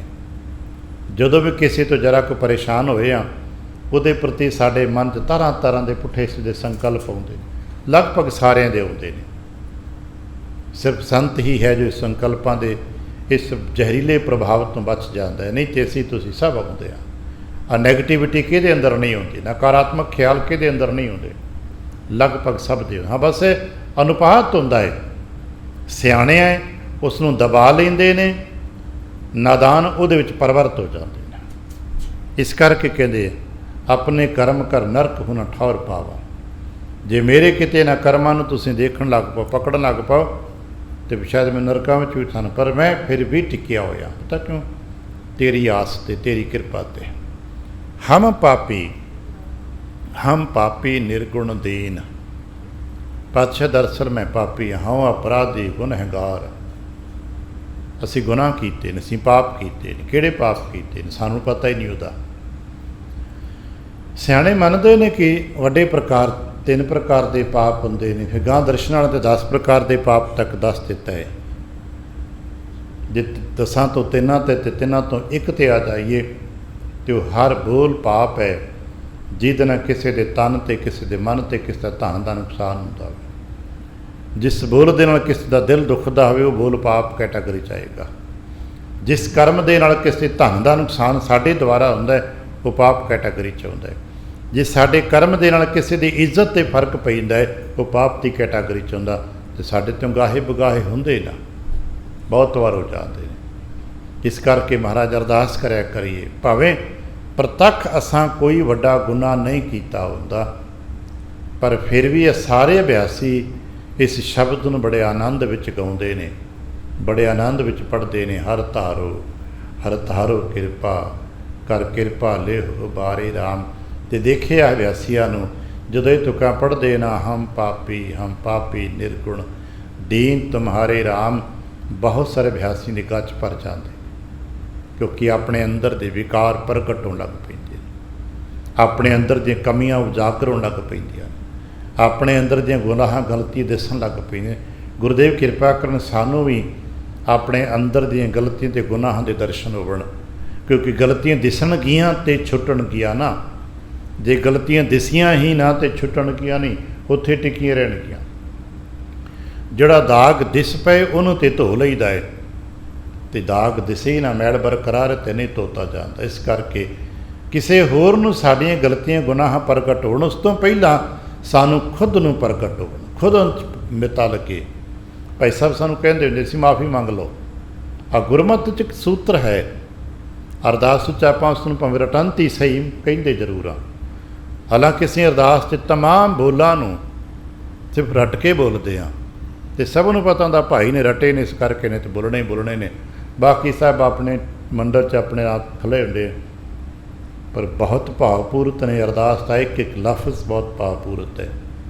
ਜਦੋਂ ਅਸੀਂ ਕਹਿੰਦੇ ਸੱਚੇ ਪਾਤਸ਼ਾਹ ਭੁੱਲ ਚੁੱਕ ਦੀ ਜਾਣੇ ਅਣਜਾਣੇ ਹੋਈਆਂ ਭੁੱਲਾਂ ਦੀ ਖੇਮਾ, ਇਹਦਾ ਮਤਲਬ ਕਿ ਮੇਥੋਂ ਭੁੱਲਾਂ ਹੋਈਆਂ ਹੋਣਗੀਆਂ, ਕਿਸੇ ਦੀ ਪਕੜ 'ਚ ਆਈਆਂ ਨੇ ਜਾਂ ਕਿਸੇ ਦੀ ਪਕੜ 'ਚ ਨਹੀਂ ਆਈਆਂ, ਬਸ ਇਹ ਦੋ ਗੱਲਾਂ ਹੁੰਦੀਆਂ, ਪਰ ਭੁੱਲਾਂ ਤੇ ਹੋਈਆਂ ਨੇ ਨਾ। ਐਸਾ ਤੇ ਕੋਈ ਨਾ ਜਿਸ ਨੇ ਭੁੱਲ ਕੀਤੀ। ਸਾਨੂੰ ਤਾਂ ਦੱਸਿਆ ਗਿਆ ਭੁੱਲਣੇ ਅੰਦਰ ਸਭ ਕੋ ਇੱਕੋ ਹੀ ਹੈ, ਜੋ ਕਦੇ ਨਹੀਂ ਭੁੱਲਦਾ ਆ ਭੁੱਲ ਗੁਰੂ ਕਰਤਾਰ, ਜਿਹਦੇ ਬਾਰੇ ਕਿ ਕਰਤਾ ਆਪ ਨਾ ਭੁੱਲੈ। ਸਿਰਫ ਕਰਤਾ ਨਹੀਂ ਭੁੱਲਦਾ, ਬਾਕੀ ਅਸੀਂ ਤੁਸੀਂ ਸਾਰੇ ਦਾਅਵਾ ਨਹੀਂ ਕਰ ਸਕਦੇ ਕਿ ਮੈਂ ਕਦੇ ਕੋਈ ਭੁੱਲ ਨਹੀਂ ਕੀਤੀ। ਬਹੁਤ ਕੀਤੀਆਂ ਨੇ, ਹਰ ਇੱਕ ਨੇ ਕੀਤੀ ਹੋਣਗੀ। ਆਪਣਾ ਆਪਣਾ ਜਾਤੀ ਕਹਿਦੀ ਸੱਚੇ ਪਾਤਸ਼ਾਹ ਮੈਂ ਤੇ ਬਹੁਤ ਭੁੱਲਾਂ ਕੀਤੀਆਂ, ਕੁਝ ਜਾਣਬੁੱਝ ਕੇ ਕੀਤੀਆਂ, ਲਾਲਚ ਵਸ਼ ਕੀਤੀਆਂ, ਕੁਝ ਕ੍ਰੋਧ ਵਿੱਚ ਆ ਕੇ ਕੀਤੀਆਂ, ਕੁਝ ਕਾਮ ਦੇ ਪ੍ਰਭਾਵ ਵਿੱਚ ਕੀਤੀਆਂ ਹੋਣਗੀਆਂ, ਕੁਝ ਕ੍ਰੋਧ ਦੇ ਪ੍ਰਭਾਵ ਵਿੱਚ, ਕੁਝ ਲੋਭ ਦੇ ਪ੍ਰਭਾਵ ਵਿੱਚ, ਕੁਝ ਅਹੰਕਾਰ ਦੇ ਵਿੱਚ ਆ ਕੇ ਕੀਤੀਆਂ ਹੋਣਗੀਆਂ, ਅਤੇ ਕੁਝ ਮਜਬੂਰੀਆਂ ਹੋਰ ਵੀ ਹੋਣਗੀਆਂ, ਜਿਨ੍ਹਾਂ ਕਰਕੇ ਕਈ ਵਾਰ ਡਾਢੇ ਲੋਕ ਆਪਣੇ ਮਤਹਿਤ ਲੋਕਾਂ ਤੋਂ ਵੀ ਭੁੱਲਾਂ ਕਰਾਉਂਦੇ ਨੇ। ਔਰ ਇਹ ਬੜਾ ਕਠਿਨ ਮੰਡਲ ਹੁੰਦਾ ਹੈ ਕਿ ਤਕੜਾ ਬੰਦਾ ਕਮਜ਼ੋਰ ਨੂੰ ਕਹਿੰਦਾ ਨਹੀਂ ਕੰਮ ਕਰਕੇ ਆ, ਉਹਨੂੰ ਪਤਾ ਹੁੰਦਾ ਗਲਤ ਹੈ, ਪਰ ਵਿਚਾਰਾ ਕਰਦਾ ਕਿਉਂਕਿ ਬੱਚੇ ਪਾਲਣੇ ਨੇ, ਆਪਣਾ ਆਪ ਬਚਾਉਣਾ ਹੈ, ਇਸ ਕਰਕੇ ਕਰ ਰਿਹਾ ਹੈ, ਲੇਕਿਨ ਨੂੰ ਪਤਾ ਹੈ ਕਿ ਗਲਤ ਕਰਮ ਹੈ, ਫਿਰ ਵੀ ਕਰਨਾ ਪੈ ਰਿਹਾ। ਇਹੋ ਜਿਹੇ ਬਹੁਤ ਸਾਰੇ ਕਰਮ ਮਨੁੱਖ ਤੋਂ ਕਰਵਾਏ ਜਾਂਦੇ ਨੇ, ਪਤਾ ਨਹੀਂ ਕਿੰਨੀਆਂ ਕੁ ਫਾਈਲਾਂ 'ਤੇ ਸਾਈਨ ਕਰਵਾਏ ਜਾਂਦੇ ਨੇ, ਤਾਕਤਵਰ ਲੋਕ ਕਰਵਾ ਲੈਂਦੇ ਨੇ, ਜਦਕਿ ਅਗਲੇ ਨੂੰ ਪਤਾ ਹੁੰਦਾ ਗਲਤ ਹੈ, ਇਹਦੇ ਨਾਲ ਲੱਖਾਂ ਜੀਆਂ ਦੇ ਪ੍ਰਭਾਵ ਪੈਣਗੇ, ਪਰ ਫਿਰ ਵੀ ਕਰਦਾ ਕਿਉਂਕਿ ਉਸਨੇ ਆਪਣੀ ਜਾਨ ਬਚਾਉਣੀ ਹੁੰਦੀ, ਆਪਣੇ 2-4 ਟੱਬਰ ਦੇ ਜੀਆਂ ਦੇ ਰੋਜ਼ੀ ਰੋਟੀ ਬਚਾਉਣੀ ਕਰ ਰਿਹਾ ਹੈ। ਪਰ ਉਹੋ ਜਿਹੇ ਜੀ ਫਿਰ ਜਦੋਂ ਸਤਿਗੁਰ ਅੱਗੇ ਬੈਠੇ, ਮਹਾਰਾਜ ਕਿਰਪਾ ਕਰੋ, ਕੀ ਕਰਾਂ, ਹੋ ਗਈਆਂ, ਮਜਬੂਰ ਸਾਂ, ਛੋਟਾ ਜਿਹਾ ਨਾਦਾਨ ਸਾਂ, ਮੇਰੇ ਤੇ ਇਹ ਇਸੇ ਨੂੰ ਦੀਨ ਕਹਿੰਦੇ ਨੇ। ਹਮ ਨਿਰਗੁਣ ਦੀਨ, ਮਹਾਰਾਜ ਮੈਂ ਨਿਰਗੁਣਿਆਰਾ ਵੀ ਹਾਂ ਅਤੇ ਦੀਨ ਆ, ਮੇਰੇ ਲਾਚਾਰ ਆ, ਮੇਰੇ ਹੱਥ ਵਾਲੇ ਕੁਝ ਨਹੀਂ, ਪਰ ਮਹਾਰਾਜ ਜੈਸਾ ਵੀ ਹਾਂ ਤੁਮਹਾਰੇ ਰਾਮ ਤੇਰਾ। ਅਸੀਂ ਕਦੇ ਕਦੇ ਪਾਠ ਕਰਦੇ ਹਾਂ, ਪੜ੍ਹਿਆ ਹੋਏਗਾ, ਬੁਰੇ ਭਲੇ ਹਮ ਥਾਰੇ, ਪ੍ਰਭ ਜੀਓ ਖਸਮਾ ਨਾ ਕਰ ਪਿਆਰੇ, ਬੁਰੇ ਭਲੇ ਹਮ ਥਾਰੇ। ਮਹਾਰਾਜ ਜਿੱਦਾਂ ਦੇ ਵੀ ਹਾਂ, ਪਰ ਹੈ ਤੁਹਾਡੇ, ਹੈ ਤੁਹਾਡੇ ਵਿਹੜੇ ਦੇ, ਹੈ ਤੁਹਾਡੇ ਬਾਗ ਦੇ, ਹਾਂ ਤੁਹਾਡੇ ਹੀ, ਪਰ ਬੁਰੇ ਭਲੇ ਹਾਂ, ਇੱਦਾਂ ਦੇ ਹੀ ਮਹਾਰਾਜ ਕਿਰਪਾ ਕਰੋ। ਅੱਜ ਕਹਿਣ ਲੱਗੇ ਹਮ ਪਾਪੀ ਨਿਰਗੁਣ ਦੀਨ ਤੁਮਾਰੇ। ਮਹਾਰਾਜ ਕੀ ਕਰਾਂ, ਪਾਪੀ ਹਾਂ, ਗੁਨਾਹ ਕੀਤੇ ਨੇ, ਬੇਅੰਤ ਪਾਪ ਹੋਏ ਹੋਣਗੇ। ਸ਼ਾਇਦ ਇਸੇ ਕਰਕੇ ਮਹਾਰਾਜ ਨੇ ਕਿਹਾ ਵੀ ਕਿ ਜਿੱਥੋਂ ਤੱਕ ਤੇਰੀ ਚੇਤਨਤਾ ਕੰਮ ਕਰੇ, ਤੇਰੀ ਸਮਰੱਥਾ ਕੰਮ ਕਰੇ, ਬਚਿਆ ਕਰ। ਸੰਸਕ੍ਰਿਤ ਦੇ ਸ਼ਲੋਕਾਂ 'ਚ ਬਹੁਤ ਬਾਰੀਕ ਜਿਹਾ ਇੱਕ ਸਮਾਜਿਕ ਧਾਰਾ ਅਤੇ ਕਾਨੂੰਨ ਪ੍ਰਣਾਲੀ ਦਾ ਨਿਯਮ ਹੈ ਜੋ ਸੂਤਰਾਤਮਕ ਹੈ। ਉਸ ਸੂਤਰ ਨੂੰ ਅਸਾਂ ਸਿੱਖਾਂ ਨੇ ਕਿੰਨਾ ਪਕੜਿਆ, ਸਵੀਕਾਰਿਆ ਅਤੇ ਮੰਨਿਆ ਪਤਾ ਨਹੀਂ, ਨਜ਼ਰ 'ਤੇ ਆਉਂਦਾ ਨਹੀਂ, ਪਰ ਜਿਹਨੂੰ ਜੁਡੀਸ਼ਲੀ ਕਹਿੰਦੇ ਅੱਜ ਕਾਨੂੰਨ ਪ੍ਰਕਿਰਿਆ ਅਤੇ ਜੱਜ, ਉਹਨਾਂ ਨੇ ਇਸ ਸੂਤਰ ਨੂੰ ਪਕੜਿਆ ਹੋਇਆ। ਅੱਜ ਵੇਖਿਆ ਹੋਣਾ, ਭਾਵੇਂ ਅਸੀਂ ਉਹਨਾਂ 'ਤੇ ਤਮਾਮ ਟੀਕਾ ਟਿੱਪਣੀਆਂ ਕਰਦੇ ਹਾਂ, ਜਦੋਂ ਵੀ ਕੋਈ ਫੈਸਲਾ ਕਰਨਾ ਹੁੰਦਾ ਹੈ ਰਾਖਵਾਂ ਰੱਖ ਲਿਆ ਜਾਂਦਾ ਹੈ, ਬਹਿਸਾਂ ਹੋ ਜਾਂਦੀਆਂ ਨੇ, ਜੱਜ ਸਮਝ ਲੈਂਦੇ ਨੇ, ਦੋਵਾਂ ਧਿਰਾਂ ਦੇ ਗਵਾਹ ਅਤੇ ਵਕੀਲ ਭੁਗਤ ਜਾਂਦੇ ਨੇ, ਪਰ ਜੱਜ ਕੀ ਕਰਦੇ ਨੇ, ਫੈਸਲਾ ਰਾਖਵਾਂ ਰੱਖ ਲੈਂਦੇ ਨੇ, ਕਿਉਂਕਿ ਜੱਜ ਨੂੰ ਇਹਨਾਂ 'ਤੇ ਪਤਾ ਹੁੰਦਾ ਨਾ ਇਹਨਾਂ ਦੋਵਾਂ 'ਚੋਂ ਇੱਕ ਸੱਚਾ ਹੈ। ਕਿਸੇ ਦਾ ਸੱਚ ਪ੍ਰਗਟ ਹੋਇਆ ਕਿ ਨਹੀਂ ਹੋਇਆ, ਗਵਾਹ ਕਿਸੇ ਦੇ ਬਾਰੇ ਭੁਗਤ ਰਹੇ ਨੇ, ਪਰ ਜੱਜ ਨੂੰ ਫਿਰ ਵੀ ਹੁੰਦਾ ਕਿ ਸੱਚਾ ਤਾਂ ਇੱਕੋ ਹੀ ਧਿਰ ਹੋ ਸਕਦਾ, ਦੋਨੋਂ ਧਿਰਾਂ 'ਤੇ ਸੱਚੀਆਂ ਹੋ ਨਹੀਂ, ਤੇ ਅਦਾਲਤ ਵਿੱਚ ਖਲੋ ਕੇ ਦੋਨੋਂ ਹੀ ਆਪਣੇ ਆਪ ਨੂੰ ਸੱਚਾ ਸਾਬਤ ਕਰਨ ਲਈ ਪੂਰਾ ਟਿੱਲ ਲਾ ਦਿੰਦੇ ਨੇ, ਰੱਬ ਦੀ ਸਹੁੰ ਖਾ ਰਹੇ ਹੁੰਦੇ ਨੇ। ਤੇ ਉੱਥੇ ਇੱਕ ਸੂਤਰ ਹੁੰਦਾ ਵੀ ਸ਼ਾਇਦ ਕੁਝ ਐਸਾ ਕੋਈ ਹੋਰ ਕਾਰਕ ਪੈਦਾ ਹੋ ਜਾਏ, ਪ੍ਰਗਟ ਹੋ ਜਾਏ, ਜਿਹਦੇ ਨਾਲ ਸੱਚ ਉਹਦਾ ਨਿਸਤਾਰਾ ਹੋ ਜਾਏ। ਸੰਸਕ੍ਰਿਤੀ ਦੇ ਸ਼ਲੋਕਾਂ ਦਾ ਪਾਠ ਕਰੋਗੇ ਨਾ, ਉਹ 'ਚ ਇੱਕ ਬਾਰੀਕ ਜਿਹਾ ਸੂਤਰ ਮਿਲੇਗਾ, ਬਿਲੰਬ ਪਾਪੰ ਨਹਿ ਬਿਲੰਬ ਧਰਮ। ਬਿਲੰਬ ਪਾਪੰ, ਨਿੱਕੇ ਨਿੱਕੇ ਦੋ ਹੀ ਸ਼ਬਦ ਨੇ। ਤੇਰੇ ਹੱਥੋਂ ਕੋਈ ਮਾੜਾ ਕਰਮ ਹੋਣ ਲੱਗਾ, ਤੈਨੂੰ ਰੋਕ, ਜਿਤਨਾ ਰੋਕ ਸਕਦਾ ਹੈ ਰੋਕ ਲੈ। ਤੈਨੂੰ ਪਤਾ ਲੱਗ ਗਿਆ ਫਾਈਲ ਸਾਈਨ ਕਰਨੀ ਪੈਣੀ ਹੈ, ਮਜਬੂਰੀ ਹੈ ਤੇਰੀ, ਉੱਤੇ ਅਫਸਰ ਕਹਿ ਰਿਹਾ ਕਰ, ਤੇਰੇ ਸਾਈਨ ਵੀ ਜ਼ਰੂਰੀ ਨਹੀਂ, ਪਾਸ ਵੀ ਕਰਕੇ ਗਾਂ ਤੋਂ ਟੇਬਲ ਤੋਂ ਤੋਰਨੀ ਹੈ, ਪਰ ਕੀ ਕਰੇਗਾ? 2-4 ਘੰਟੇ ਤੇ ਰੋਕ ਹੀ ਸਕਦਾ ਹੈ ਨਾ, ਇੱਕ ਦਿਨ ਤੇ ਰੋਕ ਹੀ ਸਕਦਾ ਨਾ। ਜਿੱਥੋਂ ਤੱਕ ਉਸ ਪਾਪ ਨੂੰ ਰੋਕ ਸਕਦਾ ਰੋਕ ਲੈ। ਬਿਲੰਬ, ਰੋਕ ਮਿਟਾ ਨਹੀਂ ਸਕਦਾ ਤੂੰ ਉਸਨੂੰ, ਬਿਲੰਬ ਕਰ ਸਕਦਾ, ਦੇਰੀ ਕਰ ਸਕਦਾ। ਤੈਨੂੰ ਕਿਹਾ ਜਾਂਦਾ ਕਿਸੇ ਬੰਦੇ ਨੂੰ ਮਾਰ ਦੇ, ਤੂੰ ਕਮ ਸੇ ਕਮ ਬਚਾ ਦੇ ਸਕਦਾ। ਔਰ ਐਸੇ ਇਤਿਹਾਸ, ਲੋਕਾਂ ਨੂੰ ਇਤਿਹਾਸ ਕਹਿੰਦੇ ਹੋਣਗੇ, ਐਸੇ ਕਈ ਨੇ ਰਾਜੇ ਹੁਕਮ ਦਿੱਤੇ ਬੱਚੇ ਨੂੰ ਮਾਰ ਕੇ ਆਓ, ਕਾਨੂੰਨ ਦੇ ਮੰਨਣ ਹਾਰਿਆਂ ਕੀ ਕੀਤੇ, ਬੱਚੇ ਦਾ ਹੱਥ ਕੱਟ ਦਿੱਤਾ, ਲਓ ਜੀ ਤੇਰੇ ਪੁੱਤਰ ਦਾ ਹੱਥ ਕੱਟਤਾ ਹੈ। ਬਾਅਦ 'ਚ ਪਤਾ ਲੱਗਾ ਮੇਰਾ ਫੈਸਲਾ ਗਲਤ ਸੀ, ਮੈਂ ਆਪਣੇ ਬੱਚੇ ਨੂੰ ਮਾਰਨ ਦਾ ਗਲਤ ਫੈਸਲਾ ਕੀਤਾ। ਇਸੇ ਪੁਰਾਣੀਆਂ ਸਾਖੀਆਂ 'ਚ ਬਾਤਾਂ ਕਹਿੰਦੇ ਸਨ ਵਡੇਰੀ ਦੀਆਂ, ਸੁਣੀਆਂ ਨਾ, ਪਿਓ ਨੇ ਹੁਕਮ ਦੇ ਦਿੱਤਾ ਪੁੱਤਰ ਨੂੰ ਮਾਰ ਕੇ ਆਓ, ਖੂਹ ਸੁੱਟ ਦਿਓ, ਪਰ ਵਜ਼ੀਰ ਥੋੜ੍ਹੇ ਸਿਆਣੇ ਸਨ, ਬਿਲੰਬ ਕੀਤਾ, ਉਹਨੂੰ ਮਾਰਿਆ ਨਹੀਂ, ਕੋਸ਼ਿਸ਼ ਕੀਤੀ ਕਿ ਲੇਕਿਨ ਰਾਜੇ ਤੋਂ ਵੀ ਬਚਣਾ ਹੈ, ਪਾਪ ਤੋਂ ਵੀ ਬਚਣਾ ਹੈ, ਵਿਚਕਾਰਲਾ ਰਸਤਾ ਕੱਢਦੇ ਨੇ। ਠੀਕ ਹੈ, ਹੱਥ ਕੱਟ ਦਿੱਤਾ। ਆ ਸਿਆਣੇ ਸੁਣਾਉਂਦੇ ਟੁੰਡੇ ਇਸ ਰਾਜੇ ਕੀ ਧੁਨੀ, ਆ ਪੰਜੌਰ ਸੁਜੇ ਜਾਈ ਉੱਥੋਂ ਸਾਖੀ ਤੋਂ ਸੁਣਾਉਂਦੇ ਨੇ। ਤਾਰੀਖ ਇਸ ਦੀ ਪਕੜ ਕਰਦੇ ਕਿ ਨਹੀਂ ਕਰਦੇ ਅਸੀਂ ਦਾਅਵਾ ਨਹੀਂ ਕਰ ਸਕਦੇ, ਪਰ ਪੁਰਾਣੇ ਵਡੇਰੇ ਸੁਣਾਉਂਦੇ ਨੇ। ਦਰਅਸਲ ਦਾਰਸ਼ਨਿਕ ਗਾਥਾਵਾਂ ਹੁੰਦੀਆਂ ਨੇ, ਬਿਲੰਬ ਕਰ, ਜਿੱਥੋਂ ਤੱਕ ਕਰ ਸਕਦਾ ਕਰ, ਜਿੱਥੋਂ ਕੋਈ ਵਿਚਕਾਰਲਾ ਰਸਤਾ ਮਿਲਦਾ ਕਰ। ਪਰ ਦੂਜੀ ਗੱਲ, ਨਹਿ ਬਿਲੰਬ ਧਰਮ, ਤੈਨੂੰ ਕੋਈ ਧਰਮ ਦਾ ਕਰਮ ਕਰਨ ਦਾ ਵਕਤ ਮਿਲਿਆ, ਪੁੰਨ ਦਾ ਕਰਮ ਕਰਨ ਦਾ ਵਕਤ ਮਿਲਿਆ, ਤੇ ਹੁਣ ਦੇਰੀ ਨਾ ਕਰੀ। ਮਤਾਂ ਅੱਗੇ ਕੋਈ ਆ ਕੇ ਤੇ ਹੋਰ ਕੋਈ ਕਾਰਨ ਬਣ ਗਿਆ, ਉਹ ਚੰਗਾ ਕੰਮ ਨਾ ਹੋ ਸਕਿਆ। ਇਸ ਕਰਕੇ ਜੀਵਨ ਵਿੱਚ ਇਹ ਸੂਤਰ ਅਪਣਾ ਲਈਏ, ਬਿਲੰਬ ਪਾਪੰ ਨਹਿ ਬਿਲੰਬ ਧਰਮ। ਧਰਮ ਦਾ ਕੋਈ ਕਰਮ ਹੋਣ ਲੱਗਾ ਤੇ ਹੁਣ ਦੇਰੀ ਮਤ ਕਰਨਾ, ਛੇਤੀ ਕਰ, ਜਿੰਨੀ ਛੇਤੀ। ਇਸੇ ਕਰਕੇ ਸਿਆਣੇ ਕਹਿੰਦੇ ਨੇ ਮਾਫੀ ਮੰਗ ਲੈ ਰਾਤ, ਦਿਨ ਚੁੱਪਣ ਤੋਂ ਪਹਿਲਾਂ ਪਹਿਲਾਂ, ਰਾਤ ਪੈਣ ਤੋਂ ਪਹਿਲਾਂ ਪਹਿਲਾਂ, ਜਿੱਥੋਂ ਮਾਫੀ ਮੰਗਣੀ ਮੰਗ ਲੈ, ਚੰਗਾ ਕੰਮ ਕਰ ਲੈ, ਪਤਾ ਨਹੀਂ ਅਗਲਾ ਸਾਹ ਮਿਲਣਾ ਕਿ ਨਹੀਂ। ਮਹਾਰਾਜ ਕਹਿੰਦੇ ਨੇ ਸਭ ਤੋਂ ਚੰਗਾ ਕਰਮ ਫਿਰ ਵਾਹਿਗੁਰੂ ਨਾਮ ਜਪਣਾ ਹੈ। ਅਸੀਂ ਹੀ ਮੰਨਦੇ ਨਾ ਸਰਬ ਧਰਮ ਹੈ ਸ੍ਰੇਸ਼ਟ ਧਰਮ, ਤੇ ਕਹਿਣ ਲੱਗੇ ਫਿਰ ਅਗਲੇ ਸਾਹ ਦੀ ਉਡੀਕ ਵੀ ਕਿਉਂ ਕਰਦਾ ਹੈ? ਇੱਕ ਸਾਹ ਜੋ ਆ ਰਿਹਾ ਇਹਦੇ ਵਿੱਚ ਜਪ ਲੈ। ਤੂੰ ਅਗਲੇ ਪਲ ਦੀ, ਅਗਲੇ ਘੜੀ ਸ਼ਾਮ ਤੱਕ ਦੀ ਉਡੀਕ ਕਿਉਂ ਕਰਦਾ ਕਿ ਚਲੋ ਸ਼ਾਮੀ ਬਹਿ ਕੇ ਜਪਾਂਗੇ? ਜੇ ਤੇਰੇ ਜੀਵਨ 'ਚ ਸ਼ਾਮ ਨਾ ਆਏ ਤਾਂ ਫਿਰ ਕੀ ਕਰੇਗਾ? ਇਸ ਕਰਕੇ ਹਰ ਜਪਦਿਆਂ ਖਿਨ ਢਿੱਲ ਨਾ ਕੀਚਈ ਮੇਰੀ ਜਿੰਦੜੀਏ, ਮਤ ਕੀ ਜਾਪੈ ਸਾਹ ਆਵੈ ਕਿ ਨਾ ਆਵੇ। ਪਤਾ ਨਹੀਂ ਸਾਹ ਆਉਣ ਦਾ ਮਤਲਬ ਹੈ ਅਗਲਾ ਸਮਾਂ ਮਿਲੇਗਾ ਕਿ ਨਹੀਂ ਮਿਲੇਗਾ। ਇਸ ਕਰਕੇ ਸੱਚੇ ਪਾਤਸ਼ਾਹ ਮੈਂ ਕੀ ਕਰਾਂ, ਮੈਂ ਬੜੇ ਪਾਪ ਕਰ ਬੈਠਾ, ਨਾਦਾਨ ਸਾਨਾ, ਤੁਸੀਂ ਖਿਮਾ ਕਰ ਦਿਓ। ਹਮ ਪਾਪੀ ਨਿਰਗੁਣ ਦੀਨ ਤੁਮਹਾਰੇ, ਹਰ ਦਇਆਲ। ਹੇ ਸੱਚੇ ਪਾਤਸ਼ਾਹ ਤੁਸੀਂ ਤਾਂ ਦਇਆਲ ਹੋ ਨਾ, ਸਾਡੇ 'ਤੇ ਤਰਸ ਕਰਦੇ ਹੋ, ਕਿਉਂਕਿ ਤਰਸ ਕੀਤਾ ਹੀ ਉਹਨਾਂ 'ਤੇ ਜਾਂਦਾ ਜੋ ਤਰਸਯੋਗ ਹਾਲਤ ਵਿੱਚ ਹੋਣ। ਆਹ ਸੜਕਾਂ 'ਤੇ ਆਪਾਂ ਵੇਖਦੇ ਹਾਂ ਨਾ, ਤਰਸ ਵੀ ਇੱਕ ਅਵਸਥਾ ਦੀ ਹਰ ਵਕਤ ਸਾਡੇ ਕੋਲ ਨਹੀਂ ਹੁੰਦੀ। ਸਾਹਮਣੇ ਵਾਲੇ ਵਿਅਕਤੀ ਆ ਕੇ ਅਕਸਰ ਵੇਖਿਆ ਹੋਣਾ, ਸੜਕ 'ਤੇ ਆਪਾਂ ਸਫ਼ਰ ਕਰ ਰਹੇ ਹੁੰਦੇ ਹਾਂ, ਕੋਈ ਸ਼ੀਸ਼ਾ ਠਕੋਰਦਾ ਗੱਡੀ ਦਾ ਆ ਕੇ ਉਸ ਬੰਦੇ ਨੂੰ ਵੇਖੀਦਾ, ਇੱਕ ਪਲ ਪਹਿਲੀ ਨਜ਼ਰ ਵਿੱਚ ਹੀ ਉਹ 'ਤੇ ਇੱਕ ਤਰਸ ਆ ਜਾਂਦਾ ਹੈ। ਤੁਸੀਂ 2-4-10 ਜੋ ਦੇਣਾ ਦੇ ਦਿਓ, ਭਾਵੇਂ ਹੱਟਾ ਕੱਟਾ ਕਿਉਂ ਨਾ ਹੋਵੇ। ਜੇ ਅਗਲੇ ਪਲ ਇੱਕ ਹੋਰ ਆ ਜਾਂਦਾ ਹੈ, ਵੇਖਣ ਨੂੰ ਬੜਾ ਉਹਨੇ ਗਰੀਬੜਾ ਜਿਹਾ, ਮਾੜੂਆ ਜਿਹਾ, ਲਿਬਾਸ ਬਹੁਤ ਕੋਈ ਬਣਿਆ, ਸਾਡੇ ਮਨ 'ਚੋਂ ਤਰਸ ਨਹੀਂ ਹੁੰਦਾ, ਅਸੀਂ ਕਹਿੰਦੇ ਜਾ ਅੱਗੇ ਚਲਾ ਜਾ। ਤਰਸ ਇੱਕ ਅਵਸਥਾ ਹੈ, ਪਹਿਲੀ ਦ੍ਰਿਸ਼ਟੀ ਦੇ ਨਾਲ ਹੁੰਦੀ ਹੈ। ਇਸੇ ਕਰਕੇ ਅਸੀਂ ਬੇਨਤੀ ਕਰਦੇ ਮਹਾਰਾਜ ਸਾਡੇ 'ਤੇ ਤਰਸ ਕਰੋ, ਕਿਰਪਾ ਕਰੋ, ਕਿਉਂਕਿ ਤਰਸ ਹੁੰਦਾ ਹੈ। ਤਰਸ ਪਿਆ ਮਿਹਰਾਮਤ ਹੋਈ। ਜਦੋਂ ਵੀ ਕਿਸੇ 'ਤੇ ਮਿਹਰ ਹੋਈ, ਪਤਾ ਕਦੋਂ ਹੋਈ? ਮਹਾਰਾਜ ਨੂੰ ਉਹਦੀ ਹਾਲਾਤ 'ਤੇ ਤਰਸ ਆ ਗਿਆ। ਜਿੰਨਾ ਚਿਰ ਮਹਾਰਾਜ ਨੂੰ ਸਾਡੀ ਹਾਲਾਤ 'ਤੇ ਤਰਸ ਨਹੀਂ ਆਉਂਦਾ ਉਹਨਾਂ ਚਿਰ ਕੋਈ ਕਿਰਪਾ ਨਹੀਂ ਜੀ ਹੁੰਦੀ। ਲੋਕ ਪਿੱਟਦੇ ਰਹਿੰਦੇ ਨੇ, ਮਰਦੇ ਰਹਿੰਦੇ ਨੇ। ਹਰ ਰੋਜ਼ ਅਸੀਂ ਐਸੀ ਕਹਾਣੀਆਂ ਦੇਖਦੇ ਹਾਂ। ਬੜਾ ਪਿਆਰਾ ਕਿ ਬਚਨ ਅਸੀਂ ਪਾਠ ਕਰਦੇ ਤੋਂ ਖਰਚ ਕਦੇ ਪੜ੍ਹਨਾ ਆਵਾ ਸਾੜ ਦੇ ਮਹੀਨੇ 'ਚ ਪੜ੍ਹਿਆ ਵੀ ਹੈ।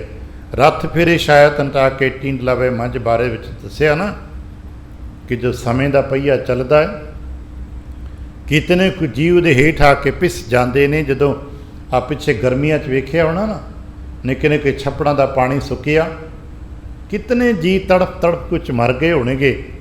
ਕਿ ਤਰਸ ਆਇਆ ਰੱਬ ਨੂੰ ਉੱਤੇ? ਨਹੀਂ, ਉਹਨਾਂ ਦੀ ਹਾਲਾਤ 'ਤੇ ਤਰਸ ਨਹੀਂ ਆਇਆ। ਨਤੀਜਨ ਮੀਂਹ ਨਹੀਂ ਪਿਆ, ਨਤੀਜਨ ਤੜਫ ਤੜਫ ਕੇ ਮਰ ਗਏ। ਪਰ ਜਦੋਂ ਉੱਥੇ ਪਪੀਹਾ ਕਿਤੇ ਬੋਲਿਆ ਤੇ ਉੱਤੇ ਤਰਸ ਆ ਗਿਆ, ਕਰਤੇ ਨੂੰ ਤਰਸ ਆ ਗਿਆ। ਅੰਮ੍ਰਿਤ ਵੇਲੇ ਪਪੀਹਾ ਬੋਲਿਆ ਤਾਂਦਰ ਸੁਣੀ ਪੁਕਾਰ, ਮੇਘੇ ਨੂੰ ਫੁਰਮਾਨ ਹੋਆ ਵਰਸੋ ਕਿਰਪਾ ਤਹਾਰ। ਭਾਈ ਕਿਰਪਾ ਧਾਰਨ ਕਰੋ ਤੇ ਵਰਸੋ। ਮਹਾਰਾਜ ਅਸੀਂ ਇੱਦਾਂ ਦੇ ਹਾਂ, ਸਾਡੇ 'ਤੇ ਤਿਰਸ ਕਰੋ, ਸਾਡੇ 'ਤੇ ਦਇਆ ਕਰੋ। ਹਮ ਪਾਪੀ ਨਿਰਗੁਣ ਦੀਨ ਤੁਮਹਾਰੇ, ਹਰ ਦਇਆਲ ਸ਼ਰਨ ਆਇਆ। ਮਹਾਰਾਜ ਅਸੀਂ ਸ਼ਰਨ ਆਏ ਹਾਂ, ਇਸੇ ਤਰ੍ਹਾਂ ਦੇ ਹਾਂ। ਅਸੀਂ ਪੜਦਾ ਨਹੀਂ ਕਰਦੇ, ਕੋਈ ਆਪਦੇ ਕਿ ਕੋਈ ਪੜਦਾ ਨਹੀਂ। ਸਿਆਣੇ ਮੰਨਦੇ ਨੇ ਆਪਣੇ ਗੁਰੂ ਅੱਗੇ ਕੋਈ ਪੜਦਾ ਨਾ ਮਤ ਲੁਕਾਓ।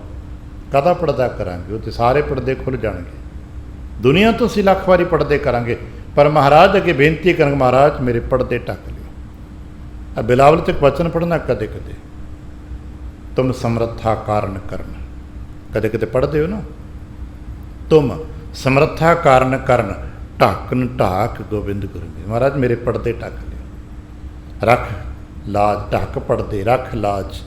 ਮਹਾਰਾਜ ਮੇਰੇ ਪੜਦੇ ਕੱਜ ਲੈਣਾ, ਕਿਉਂਕਿ ਮੇਰੇ ਪੜਦੇ ਖੁੱਲ੍ਹ ਗਏ ਤੇ ਮੈਂ ਕਿਤੇ ਮੂੰਹ ਦੇਣ ਜੋਗਾ ਨਹੀਂ ਰਹਾਂਗਾ। ਇਸ ਕਰਕੇ ਮਹਾਰਾਜ ਸ਼ਰਨ ਆਇਆ, ਮੈਂ ਸ਼ਰਨ ਆਇਆ, ਤੁਸੀਂ ਕਿਰਪਾ ਕਰੋ।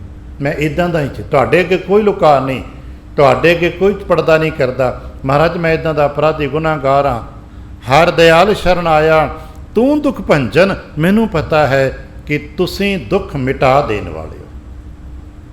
ਭੰਜਨ ਦਾ ਮਤਲਬ ਤੋੜ ਦੇਣ ਵਾਲੇ, ਤੁਸੀਂ ਦੁੱਖ ਨੂੰ ਤੋੜ ਦੇਣ ਵਾਲੇ ਹੋ।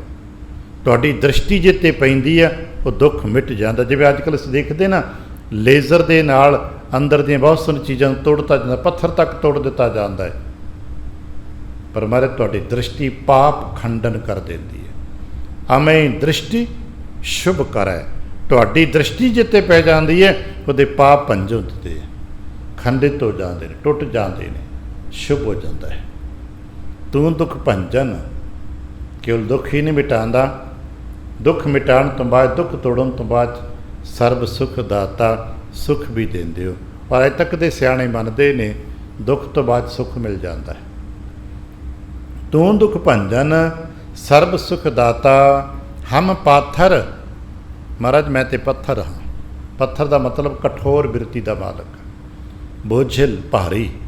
ਪੱਥਰ ਭਾਵੇਂ ਛੋਟਾ ਜਿਹਾ ਸਾਡੀ ਜੇਬ 'ਚ ਹੋਵੇ, ਉਹ ਆਪਣਾ ਭਾਰ ਦੱਸੀ ਜਾਂਦਾ, ਕਿਉਂਕਿ ਕੁਦਰਤੀ ਉਹਦਾ ਸੁਭਾਅ ਹੀ, ਪ੍ਰਕਿਰਤੀ ਉਹਦੀ ਪੱਥਰ ਦੀ ਬੋਝ ਹੈ, ਉਹਦੀ ਪ੍ਰਕਿਰਤੀ ਹੀ ਬੋਝਲ ਹੈ। ਛੋਟੇ ਤੋਂ ਛੋਟਾ ਪੱਥਰ ਵੀ ਹੋਏਗਾ, ਸਾਨੂੰ ਉਹਦੇ ਬੋਝ ਦਾ ਅਹਿਸਾਸ ਬਣਿਆ ਰਹੇਗਾ। ਅਤੇ ਫੁੱਲ ਭਾਵੇਂ ਤੁਸੀਂ ਟੋਕਰੀ ਭਰ ਕੇ ਚੁੱਕੀ ਫਿਰੋ, ਤੋਲਣ 'ਚ ਭਾਵੇਂ ਫੁੱਲ ਵੀ ਉਨਾ ਹੀ ਹੋਣ। ਬਾਜ਼ਾਰ 'ਚ ਕਿਲੋਆਂ ਦੇ ਭਾਅ ਨਾਲ ਫੁੱਲ ਵਿਕਦੇ ਨੇ, ਭਾਵੇਂ ਤੁਸੀਂ ਬਾਜ਼ਾਰ 'ਚ ਕਿਲੋ 10 ਕਿਲੋ ਫੁੱਲ ਚੁੱਕੀ ਫਿਰੋ, ਫੁੱਲਾਂ ਦਾ ਭਾਰ ਨਹੀਂ ਲੱਗੇਗਾ। ਪਰ ਪੱਥਰ 10 ਕਿਲੋ ਲੈ ਕੇ ਵੇਖ ਲਓ, ਕਿਲੋ ਬਾਜ਼ਾਰ 'ਚੋਂ ਫੁੱਲ ਲੈ ਕੇ ਦੇਖ ਲੈਣਾ, ਕਦੇ ਭਾਰ ਨਹੀਂ ਲੱਗੇਗਾ। ਪਰ ਕਿਲੋ ਦਾ ਪੱਥਰ ਵੱਟਾ ਲੈ ਕੇ ਦੇਖ ਲਓ, ਭਾਰ ਲੱਗੇਗਾ। ਜਦ ਕਿ ਤੋਲ ਮਾਪ ਕੇ ਕਿ ਦੋਨੋਂ ਕਿਲੋ ਹੀ ਵਜ਼ਨ ਹੈ, ਪਰ ਫੁੱਲਾਂ ਦਾ ਭਾਰ ਨਹੀਂ ਮਹਿਸੂਸ ਹੋਏਗਾ, ਤਾਂ ਕਿ ਉਹਨਾਂ 'ਚ ਖੇੜਾ ਹੈ, ਉਹਨਾਂ 'ਚ ਆਨੰਦ ਹੈ। ਪਰ ਪੱਥਰ ਬੋਝ ਹੈ। ਹਮ ਪਾਥਰ। ਪਰ ਸੱਚ ਇੱਕ ਹੋਰ ਵੀ ਹੈਗਾ ਹੈ, ਮਹਾਰਾਜ ਪੱਥਰ ਵੀ ਤਰਦੇ ਵੇਖੇ ਨੇ। ਜਿਨ੍ਹਾਂ 'ਤੇ ਤੁਹਾਡੀ ਦ੍ਰਿਸ਼ਟੀ ਪੈ ਜਾਂਦੀ ਹੈ, ਉਹ ਪੱਥਰ ਵੀ ਤਰਦੇ ਵੇਖੇ ਨੇ। ਅਸੀਂ ਸੁਣਿਆ ਨਾ, ਪੁਰਾਣੇ ਦੱਸਦੇ ਸਨ ਲੋਕ ਰਾਮਾਇਣ ਦੇ ਵਿੱਚ, ਕਿ ਜਿਨ੍ਹਾਂ 'ਤੇ ਰਾਮ ਲਿਖਿਆ ਜਾਂਦਾ ਸੀ ਉਹ ਪੱਥਰ ਤਰ ਜਾਂਦੇ ਸਨ। ਅਸੀਂ ਵੇਖੇ ਹੋਣਗੇ, ਸਭ ਨੇ ਰਾਮਾਇਣ ਦੇਖੀ ਹੋਏਗੀ। ਮੈਂ ਉਹ ਤਰਦੇ ਹੋਏ ਪੱਥਰ ਅੱਖੀਂ ਦੇਖੇ ਨੇ, ਰਾਮੇਸ਼ਵਰਮ ਦੇ ਮੁਕਾਮ 'ਤੇ ਉਹ ਤਰਦੇ ਹੋਏ ਪੱਥਰ ਮੈਂ ਦੇਖੇ ਨੇ। ਸਮੁੰਦਰ 'ਤੇ ਤਰਦੇ ਨੇ ਅੱਜ ਵੀ। ਠੀਕ ਹੈ, ਰਾਮ ਨਜ਼ਰ ਪੜ੍ਹਿਆ ਨਹੀਂ ਜਾ ਰਿਹਾ ਉਹਨਾਂ 'ਤੇ, ਉਹ ਕੁਦਰਤ ਦਾ ਇੱਕ ਅਲੱਗ ਹਿੱਸਾ ਹੈ। ਵਿਗਿਆਨ ਵਾਲੇ ਮੰਨਦੇ ਨੇ ਕੋਈ ਬਣਤਰੀ ਇੱਕ ਅਲੱਗ ਹੁੰਦੀ ਹੈ। पर सानू ये दसिया गया भी जिस ते राम लिखिया है वो तरेगा। बस सानू नहीं, साढ़े वास्ते नहीं कीमती चीज़ है। जिस हिरदे ते वाहिगुरु लिखिया गया वो तरेगा। पशु प्रेत मुग्ध को तारे, पाहन पार उतारे। तू दुख भंजन सर्व सुख दाता, हम पाथर तरे। पर कदों तरे? तराया जदों तुसीं तारते हो तां पत्थर तरदा है।